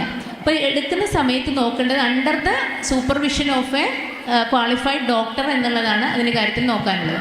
അപ്പോൾ നിങ്ങളുടെ ഡോക്ടർ ചിലപ്പോൾ കൂട്ടിയും കുറച്ചും ഒക്കെ അത് മെയിൻറ്റെയിൻ ചെയ്ത് കൊണ്ടുപോകും. അതോടൊപ്പം തന്നെ മറ്റെന്തെങ്കിലും രീതിയിലുള്ള പാർശ്വഫലങ്ങൾ വരാൻ സാധ്യത നിങ്ങൾ കാണുന്നുണ്ടെങ്കിൽ അതിൻ്റെ ടെസ്റ്റ് നടത്തിയിട്ട് അത് വരാതിരിക്കാനുള്ള മാർഗ്ഗങ്ങളും കൂടെ നമുക്ക് ഉപദേശിച്ച് തരും. അപ്പോൾ under the supervision of A doctor നിങ്ങൾ എത്ര കാലം മരുന്ന് എടുക്കുകയാണെങ്കിലും ധൈര്യമായിട്ട് എടുത്തോളൂ, പ്രശ്നമില്ല എന്നുള്ളത് തന്നെയാണ് പറയാനുള്ളത്. പിന്നെ എന്തെങ്കിലും ആഡ് ചെയ്യാനുണ്ടെങ്കിൽ. Next question. അസ്സലാമു അലൈക്കും. എനിക്ക് മെൻസ്ട്രുവൽ കപ്പിനെ കുറിച്ചിട്ടാണ് ചോദിക്കാനുള്ളത്. നമ്മൾ 18 വയസ്സിന് താഴെയുള്ള കുട്ടികൾ മെൻസ്ട്രുവൽ കപ്പ് യൂസ് ചെയ്യാൻ പാടില്ല എന്ന് കേട്ടിരിക്കേനും. അപ്പം മാം അതിനൊന്നിപ്പോൾ പറ്റി പറഞ്ഞുതരുമോ? നമ്മൾ ടോപ്പിക്കിൽ ഡിസ്കഷൻ വരാത്തൊരു കാര്യമായിരുന്നു തോന്നുന്നു, മെൻസ്ട്രുവൽ ഹൈജീനുമായി ബന്ധപ്പെട്ട കാര്യം. എന്താണ് നമ്മൾ സാധാരണ നിങ്ങൾ എന്താണ് യൂസ് ചെയ്യാറുള്ളത്? പാഡ്. അപ്പോൾ നിങ്ങളുടെ ഒരു മുമ്പത്തെ തലമുറ ചോദിക്കുകയാണെങ്കിൽ അവർ ക്ലോത്ത് യൂസ് ചെയ്യുന്ന ആൾക്കാരുണ്ടായിരുന്നു അല്ലേ? ക്ലോത്തിൻ്റെ അഡ്വാൻറ്റേജ് എന്തൊക്കെയാണ്? അഡ്വാൻറ്റേജ് ഞാൻ ചോദിച്ചിട്ടോ, ക്ലോത്ത് യൂസ് ചെയ്യുന്നതുകൊണ്ടുള്ള അഡ്വാൻറ്റേജ് എന്തൊക്കെയാണ്? പൈസ കൊടുക്കണ്ട, നമുക്ക് വീട്ടിൽ നിന്ന് തന്നെ കിട്ടും അല്ലേ? പിന്നെ റീയൂസ് ചെയ്യാം. ഓക്കെ, അതിൻ്റെ എൻവയോൺമെൻറ്റൽ ഇത് ഭയങ്കര ഇമ്പോർട്ടൻ്റ് ആണ് അല്ലേ? ഓക്കെ, അതിൻ്റെ പ്രശ്നം എന്താണ് ക്ലോത്ത് യൂസ് ചെയ്യുമ്പോൾ? ഇൻഫെക്ഷൻ. അത് ഇൻഫെക്ഷൻ തന്നെയാണ് പ്രധാനപ്പെട്ട ഒരു പ്രശ്നം എന്ന് പറയുന്നത്. കാരണം ലീക്കിങ്ങിന് സാധ്യതയുണ്ട്, അത് പുറത്തിങ്ങനെ തുറന്നിരിക്കുകയല്ലേ. അപ്പോൾ അതിലേക്ക് ഒരു 6 മണിക്കൂറിൽ കൂടുതൽ നമ്മുടെ ബോഡി സെക്രീഷൻ പുറത്തിരുന്നാൽ അതിൽ ബാക്ടീരിയൽ ഇൻഫെക്ഷൻ വരാൻ സാധ്യതയുണ്ട്. നേരത്തെ ഇവിടെ കുളിക്കുന്നതിനെ കുറിച്ച് ചോദിച്ചില്ല, അപ്പോൾ നഷ്മ ചോദിച്ചു എത്ര ദിവസം വരെ കുളിക്കാതിരിക്കാൻ ചോദിച്ചില്ലേ? അപ്പോൾ അതിൻ്റെ ഉത്തരം പറയുന്നത് ഏതാണ്? 6 മണിക്കൂർ കഴിഞ്ഞാൽ നമ്മുടെ വിയർപ്പിലൊക്കെ ഇൻഫെക്ഷൻ വരാൻ സാധ്യതയുണ്ട്. അപ്പോൾ 6 മണിക്കൂർ ഇടവിട്ട് കുളിച്ചോളൂ. അങ്ങനെ പറഞ്ഞാൽ നിങ്ങൾ ചിലപ്പോൾ ദിവസത്തിൽ ഒരിക്കലെങ്കിലും കുളിക്കും. അതുകൊണ്ടാണ് പറയുന്നത്. 6 മണിക്കൂർ കഴിഞ്ഞാൽ നമ്മളുടെ ഈ പുറത്തിരിക്കുന്ന ബ്ലഡ് സംഭവത്തിൽ ഇൻഫെക്ഷൻ വരാൻ സാധ്യതയുണ്ട്. ഇപ്പോൾ ക്ലോത്തിലാവുമ്പോൾ അത് ഡയറക്റ്റ് പുറത്തിരിക്കുകയാണ്, മോർ ചാൻസ് ഓഫ് ഇൻഫെക്ഷനാണ്, പിന്നെ മോർ ചാൻസ് ഓഫ് ലീക്കേജ് ആണ്. ഇങ്ങനെയുള്ള പ്രശ്നങ്ങളൊക്കെ ക്ലോത്തിനുണ്ട് അല്ലേ? പാഡിൻ്റെ അഡ്വാൻറ്റേജ് എന്താണ്? ലീക്കിങ് കുറവാണ്, നമുക്ക് സൗകര്യമാണ്, എപ്പോൾ വേണമെങ്കിലും എവിടെ നിന്ന് വേണമെങ്കിലും അത് കൈകാര്യം ചെയ്യാനൊക്കെ എളുപ്പമാണെന്നുള്ള കംഫർട്ടാണ് അതിൽ ഏറ്റവും പ്രധാനം അല്ലേ? അപ്പോൾ അതിൻ്റെ പ്രശ്നം എന്താണ്? അപ്പോൾ ഒന്ന് എക്കണോമിക്കൽ പ്രശ്നം. പൈസ കൊടുക്കാണ്ട് ആരെങ്കിലും നിങ്ങൾക്ക് ക്ലോത്ത് സാധനം തരുമോ? ഇല്ല. പൈസ എന്ന് പറയുമ്പോൾ നമ്മളിപ്പോൾ ഒരു പാക്കറ്റ് പാഡ് വാങ്ങുമ്പോൾ നമുക്കത് അത്ര വലിയ പൈസ ആയിട്ട് തോന്നില്ല അല്ലേ? പക്ഷെ ഒരു വീട്ടിൽ 4-5 സ്ത്രീകളുള്ള ദിവസം ഒരു 500 രൂപയിൽ താഴെ വരുമാനമുള്ളൊരു വീട്ടിൻ്റെ അവസ്ഥ ആലോചിച്ച് നോക്കിയാൽ നിങ്ങൾ അവർക്കൊരു മാസം പാഡ് വാങ്ങണമെങ്കിൽ അവരുടെ കിട്ടുന്ന വരുമാനവും ഈ പാഡിൻ്റെ പൈസയും കൂടെ വെച്ച് നോക്കുകയാണെങ്കിൽ ഭയങ്കര പാഡനല്ലേ അത്. അപ്പോൾ അതിന് എക്കണോമിക്കലി ഹ്യൂജ് ഇമ്പാക്റ്റ് ഉണ്ട്, സ്പെഷ്യലി ലോ എക്കണോമിക് ക്ലാസ്സിലായ ആളുകൾക്ക്. പിന്നെ നമ്മൾ ചൂണ്ടിക്കാണിച്ച കാര്യം തന്നെ അതിൻ്റെ എൻവയോൺമെൻറ്റൽ പ്രോബ്ലം എന്ന് പറയുന്നത് ഭയങ്കരമാണ്. നമ്മൾ ഒരാൾ പുറത്തേക്ക് വിടുന്ന ഈ ഒരു പ്ലാസ്റ്റിക് മാലിന്യം, അത് ലോകത്ത് മില്യൺസ് ഓഫ് സ്ത്രീകൾ ഓരോ ദിവസവും ഇത് പ്ലാസ്റ്റിക് മാലിന്യം പുറത്തേക്ക് വിട്ടുകൊണ്ടിരിക്കുകയാണ്. അപ്പോൾ അതിൻ്റെ എൻവയോൺമെൻറ്റൽ പ്രോബ്ലം വലിയൊരു കൺസേൺ ആയിട്ട് തന്നെ നമ്മൾ കാണേണ്ട ഒരു കാര്യമാണ്. അപ്പോൾ ഇത് രണ്ടും, ഈ പാഡിൻ്റെ സൗകര്യം നമുക്ക് കിട്ടുകയും ചെയ്യണം, അതേസമയം അതിൻ്റെ എക്കണോമിക്കൽ ആൻഡ് എൻവയോൺമെൻറ്റൽ പ്രോബ്ലത്തിനെ മറികടക്കുകയും ചെയ്യണം. അതിനുവേണ്ടി നമുക്കുള്ള ഏറ്റവും നല്ലൊരു സൊല്യൂഷനാണ് മെൻസ്ട്രുവൽ കപ്പുകൾ എന്ന് പറയുന്നത്. കാരണം വൺസ് അത് നമ്മൾ വാങ്ങിച്ചു കഴിഞ്ഞാൽ അറൗണ്ട് ഒരു 300-400 റുപ്പീസിന് നമുക്ക് നല്ലൊരു കപ്പ് കിട്ടും. അത് പ്രോപ്പർലി നമ്മൾ യൂസ് ചെയ്യുകയാണെങ്കിൽ ഒരു 10 ഇയേഴ്സ് വരെ അത് യൂസ് ചെയ്യാൻ പറ്റും. അപ്പോൾ നിങ്ങൾ ആലോചിച്ച് നോക്കി, 10 വർഷത്തേക്ക് 500 രൂപയെ ഇവിടെ നമ്മൾ പാഡ് വാങ്ങിക്കുകയാണെങ്കിൽ എത്ര കാലം വേണം? 500 രൂപയ്ക്ക് എത്ര പാഡ് കിട്ടും? അപ്പോൾ അതുകൊണ്ട് എക്കണോമിക്കലി വളരെ ഇമ്പാക്റ്റ് ഉള്ളൊരു സാധനമാണ് മെൻസ്ട്രുവൽ കപ്പ്. അതുപോലെ അതിൻ്റെ വേസ്റ്റേജ് എന്ന് പറയുന്നതും ഒരു സിലിക്കോൺ മെറ്റീരിയൽ കൊണ്ട് ഉണ്ടാക്കിയ ഒരു സാധനമാണ് അത് ഒരിക്കൽ ഈ 10 വർഷം കഴിഞ്ഞ ഒരു സ്ത്രീ അത് ഡിസ്പോസ് ചെയ്താൽ പോലും അത് പ്ലാസ്റ്റിക്കിൻ്റെ അത്ര പരിസ്ഥിതിക്ക് ദോഷം വരുത്തുന്ന മെറ്റീരിയൽ അല്ല. അതുകൊണ്ട് തന്നെ ഇത്രയും സ്ത്രീകളുടെ അടുത്തു നിന്നുള്ള ഈ ഡെയിലിയുള്ള ഈ പ്ലാസ്റ്റിക് മാലിന്യത്തിൻ്റെ ഒരു അളവ് ഭൂമിക്ക് കുറച്ച് കിട്ടുക എന്ന് പറയുന്നത് വലിയൊരു കാര്യമാണ്. അതുകൊണ്ട് നമ്മളത് ആ അർത്ഥത്തിൽ മെൻസ്ട്രുവൽ കപ്പിൻ്റെ ഉപയോഗം പ്രോത്സാഹിപ്പിക്കുന്ന ഒരു കാര്യം തന്നെയാണ്. പിന്നെ നേരത്തെ സൂചിപ്പിച്ച കാര്യം, നിങ്ങളുടെ പ്രായത്തിൽ അത് ഉപയോഗിക്കണോ എന്നുള്ളത്. അപ്പോൾ ആസ് എ ഡോക്ടർ ഞാൻ പറയുകയാണെങ്കിൽ സാധാരണ നിങ്ങളുടെ പ്രായത്തിലുള്ള കുട്ടികളോട് കുറച്ച് വെയിറ്റ് ചെയ്യൂ, നിങ്ങൾ കല്യാണം കഴിഞ്ഞതിന് ശേഷം ഉപയോഗിക്കുന്നേ പറയാറുള്ളൂ. അതിൻ്റെ റീസൺ എന്ന് പറയുന്നത് നിങ്ങളുടെ വജൈനൽ ഓപ്പണിംഗ് എന്ന് പറയുന്നത് വളരെ ചെറുതാണ്. അതിലേക്ക് ഈ ഒരു കപ്പ് നിങ്ങൾ ഒരിക്കൽ ഇൻസേർട്ട് ചെയ്യുക എന്നുള്ളത് നിങ്ങളെ പ്രായത്തിലുള്ള ഒരു കുട്ടിയെ സംബന്ധിച്ചിടത്തോളം കുറച്ചൊരു സാഹസികമായ പരിപാടിയാണ്. അതുകൊണ്ട് ആദ്യത്തെ യൂസിൽ തന്നെ നിങ്ങളത് പ്രോപ്പർലി വെക്കാതിരിക്കാനും ലീക്കേജ് വരാനും അത് ഡിസ്കണ്ടിന്യൂ ചെയ്യാനുള്ള ചാൻസ് വളരെ കൂടുതലാണ്.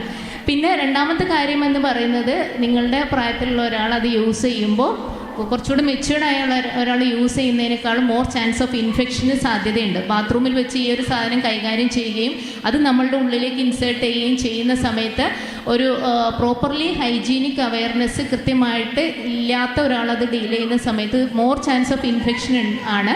അതുകൊണ്ട് നിങ്ങളിപ്പോൾ തന്നെ യൂസ് ചെയ്യേണ്ട, കുറച്ചുകൂടെ കഴിഞ്ഞിട്ട് യൂസ് ചെയ്യുമെന്ന് പറയും. പിന്നെ മൂന്നാമത്തെ ഒരു കാര്യം എന്ന് പറയുന്ന ഒരു കൾച്ചറൽ കാര്യം കൂടെ ഉൾപ്പെടുത്തിയിട്ടാണ്. അതായത് ഹൈമൻ റപ്ചറിന് ചാൻസ് ഉള്ളൊരു കാര്യമാണ്. ഹൈമനെ സംബന്ധിച്ച് നമുക്ക് സയൻറ്റിഫിക്കലി പറയുകയാണെങ്കിൽ ഹൈമൻ റപ്ചർ ചെയ്യാൻ ഒരുപാട് സാധ്യതകളുണ്ട്. നമ്മൾ വിഗറസ്ലി എക്സസൈസ് ചെയ്യുമ്പോൾ അതുപോലെ സൈക്ലിങ്ങിലൊക്കെ ഹൈമൻ റപ്ചർ ചെയ്യാൻ സാധ്യതയുണ്ട്. ഹൈമൻ വൺസ് റപ്ചർ ചെയ്തെന്ന് കരുതിയിട്ട് നമുക്കൊരു പ്രശ്നവും ഉണ്ടാകാൻ പോകുന്നില്ല, അതൊരു പ്രശ്നമുള്ള കാര്യമല്ല. പക്ഷെ അതേസമയം നമ്മളൊരു കപ്പ് വെച്ചിട്ട് അത് റപ്ചർ ചെയ്യാന്ന് പറയുമ്പോൾ കൾച്ചറലി അതിനൊരു വാല്യൂ കൊടുക്കുന്ന ഒരാളെ സംബന്ധിച്ചിടത്തോളം അത് മെൻ്റലി കുറച്ചൊരു ട്രോമാറ്റിക് എക്സ്പീരിയൻസ് ആയിരിക്കാം. അതുകൊണ്ട് തന്നെ നമ്മൾ അടുത്ത് വരുന്ന ഒരാളുടെ അടുത്ത് ഉപയോഗിക്കുന്നതുകൊണ്ട് കുഴപ്പമൊന്നുമില്ല, നിങ്ങൾക്ക് ഉപയോഗിക്കാം, പക്ഷേ better you use after your marriage എന്നാണ് പറയാറുള്ളത്. Thank you ma'am. Any questions?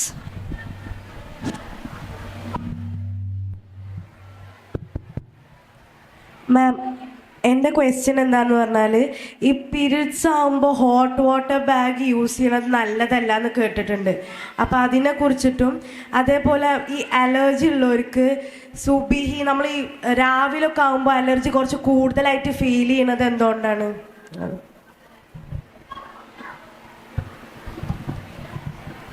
Hot bag use ചെയ്യുന്നതുകൊണ്ട് മീൻസ് നല്ല പെയിനുള്ള സമയത്ത് നമ്മൾ ഹോട്ട് ബാഗ് യൂസ് ചെയ്താൽ നല്ല റിലീഫ് ഉണ്ടാവും.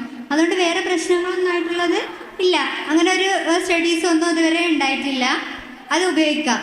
പിന്നെ രാവിലെ അലർജി കൂടുന്ന എന്തുകൊണ്ടാണെന്ന് വെച്ചാൽ, ഞാൻ യുനാനി ഡോക്ടർ ആയതുകൊണ്ട് പറയുകയാണ്, മീൻസ് ആ സമയത്ത് നമ്മൾ അന്തരീക്ഷത്തിൽ മീൻസ് ആസ് യുനാനി കൺസെപ്റ്റ് ഒരു തണുപ്പ് കൂടുതലുള്ള ഒരു സമയമാണ് ആ സമയം. അപ്പം അതിന് അതായത് നമ്മളെ അലർജി എന്ന് പറയുന്നതിൻ്റെ കോസും ഒരു തണുപ്പായിട്ടാണ്, അത് ആ ഡിസീസിന് തണുപ്പായിട്ടാണ് കാണുന്നത്. അപ്പം ആ ഒരു ഫാക്ടർ വരുമ്പം തണുപ്പ് എക്സീഡ് ചെയ്യുന്നത് കൊണ്ടാണ് കൂടുക എന്നുള്ളതാണ് ഒരു യുനാനി ബേസിൽ പറയുന്നത്. പിന്നെ ഹിസ്റ്റമിൻസിൻ്റെ എന്തോ ആ സമയത്ത് കൂടുന്നുണ്ടോ? അല്ല, ഹിസ്റ്റമിൻസ് കൂടുന്നുണ്ടോ ആ സമയത്ത് രാവിലെ? വേറെ എന്തെങ്കിലും കൺസെപ്റ്റ്? അതാണ് മെയിനായിട്ടുള്ള കോസ് എന്ന് പറയുന്നത്. വേറെ ഒന്നും ഇതുവരെ അറിവില്ല. താങ്ക് യു മാം.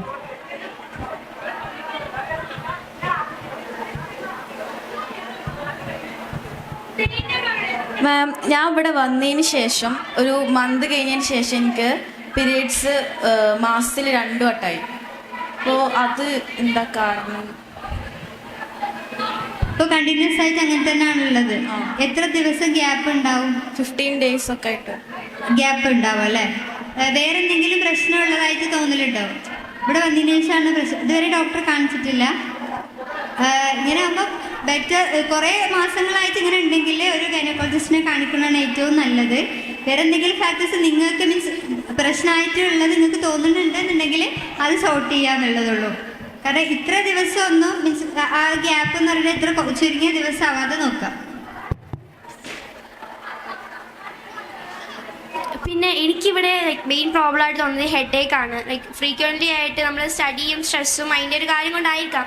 പക്ഷേ ഹെഡേക്കിൻ്റെ ഒരു ക്വിക്ക് റിലീഫ് എന്ന് പറഞ്ഞാൽ കുറച്ച് ടിപ്സ് തരാൻ കഴിയുമോ? ഒരു ബുദ്ധിമുട്ടായിട്ട് കൺസിഡർ ചെയ്യുന്നതാണ്.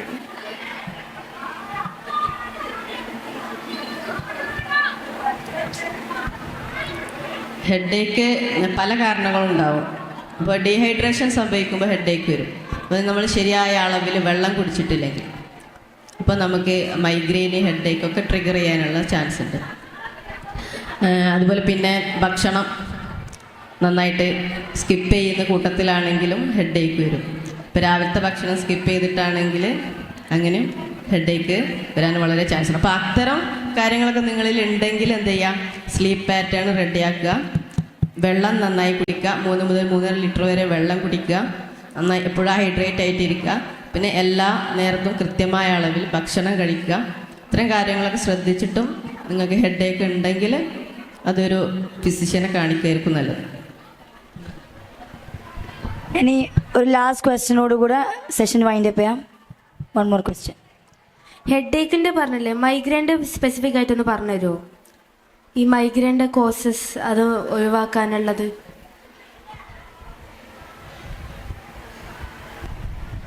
മൈഗ്രെയിനും നമ്മൾ ഇൻഡിവിജ്വലി ട്രീറ്റ് ചെയ്യേണ്ട ഒരു കാര്യമാണ്. നമുക്ക് പൊതുവായിട്ട് കുറച്ച് നിർദ്ദേശങ്ങൾ തരാം എന്നേ ഉള്ളൂ. അതിലപ്പുറത്തേക്ക് ഓരോരുത്തർക്കും അതിൻ്റെ ഗ്രേഡും ടൈപ്പും ഒക്കെ ഡിഫറെൻ്റ് ആയിരിക്കും. അപ്പോൾ അത് ചിലർക്ക് ആ അക്യൂട്ട് സിംറ്റംസ് വരുന്ന സമയത്ത് ഒരു 1 to 2 days ചിലപ്പോൾ ഒരൊറ്റ ടാബ്ലറ്റ് കഴിച്ചാൽ തന്നെ അത് മതിയാവുമായിരിക്കും.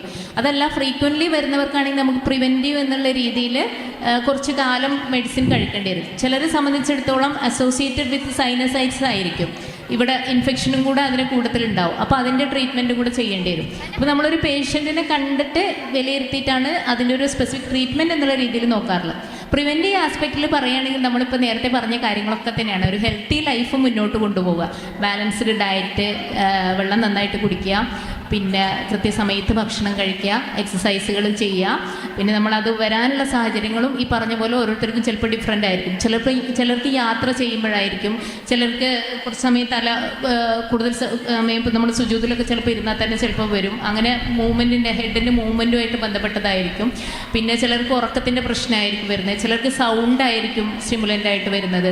അപ്പോൾ അങ്ങനെയുള്ള ഫാക്ടറുകൾ എന്തെങ്കിലും സ്പെസിഫിക്കലി നമുക്ക് കാണുന്നുണ്ടെങ്കിൽ അത് ഒഴിവാക്കുക എന്നുള്ളത്. ഇനിയിപ്പോൾ ലാസ്റ്റ് ക്വസ്റ്റ്യൻ ആയതുകൊണ്ട് ഞാൻ നിങ്ങൾക്ക് ഒരു ബ്യൂട്ടി ടിപ്സും കൂടെ പറഞ്ഞിട്ട് നമുക്ക് നിർത്താൻ തോന്നുന്നു. സ്കിൻ കെയർ ക്രീമൊക്കെ ഒഴിവാക്കണം എന്ന് എല്ലാവർക്കും ആഗ്രഹമുണ്ടോ? അതില്ലാതെ തന്നെ അത് ഉപയോഗിച്ചാലുള്ള ഗുണം കിട്ടണമെന്ന് ആഗ്രഹമുണ്ടോ? അപ്പോൾ ദിവസം ഒരു 2 ലിറ്റർ ശുദ്ധജലം കുടിക്കുക, വെള്ളം കുടിക്കുക എന്നുള്ളതാണ് പറയാനുള്ളത്. നമ്മുടെ സ്കിന്നിൻ്റെ ആരോഗ്യമായിട്ട് ഡയറക്റ്റ് ബന്ധമുള്ള കാര്യമാണ്. ഹെൽത്തി സ്കിന്നിന് വേണ്ടിയിട്ട് നല്ല സുന്ദരികളായിരിക്കാനും അതിന് ഒരുപാട് ഗുണങ്ങൾ വേറെയുണ്ട്. പക്ഷെ നിങ്ങളാകുമ്പോൾ പെട്ടെന്ന് സ്ട്രൈക്ക് ചെയ്യുന്ന ഒരു കാര്യം ഞാൻ പ്രോമിനൻ്റ് ആയിട്ട് പറഞ്ഞു എന്നേ ഉള്ളൂ. അപ്പോൾ നന്നായിട്ട് വെള്ളം കുടിക്കുക എന്നുള്ള കാര്യം വീണ്ടും ഓർമ്മിപ്പിക്കുകയാണ്. മറ്റ് നമ്മൾ പറഞ്ഞ പോയിന്റ്സുകളൊന്നും മറക്കാതെ ഓർമ്മിപ്പിക്കുക, ജീവിതത്തിൽ പകർത്തുക, നല്ല കുട്ടികളായി മാറട്ടെ. എല്ലാവർക്കും എല്ലാവിധ നന്മകളും ഉണ്ടാകട്ടെ എന്ന് ആശംസിക്കുന്നു. Thank you ma'am. നമ്മുടെ ടൈമിന് ലിമിറ്റേഷൻ ഉള്ളതുകൊണ്ട് തന്നെ we have to wind up this session. So thank you for spreading all your knowledge and information to our students. അവർക്കുണ്ടായ ഡൗട്ട്സ് ഒക്കെ ക്ലിയർ ചെയ്യുന്ന a very big thank you. Let's give a huge round of applause for them. പെട്ടെന്നൊന്നും മാറാൻ കഴിയില്ലെങ്കിലും time എടുത്ത് change ചെയ്യാനും റുട്ടീൻസിൽ കുറേ നല്ല കാര്യങ്ങൾ ഇൻക്ലൂഡ് ചെയ്യാനും നമ്മൾ ശ്രമിക്കാം. Thank you for spreading all your knowledge informations to our students. Once again thank you for coming to Saithom and handling this beautiful session.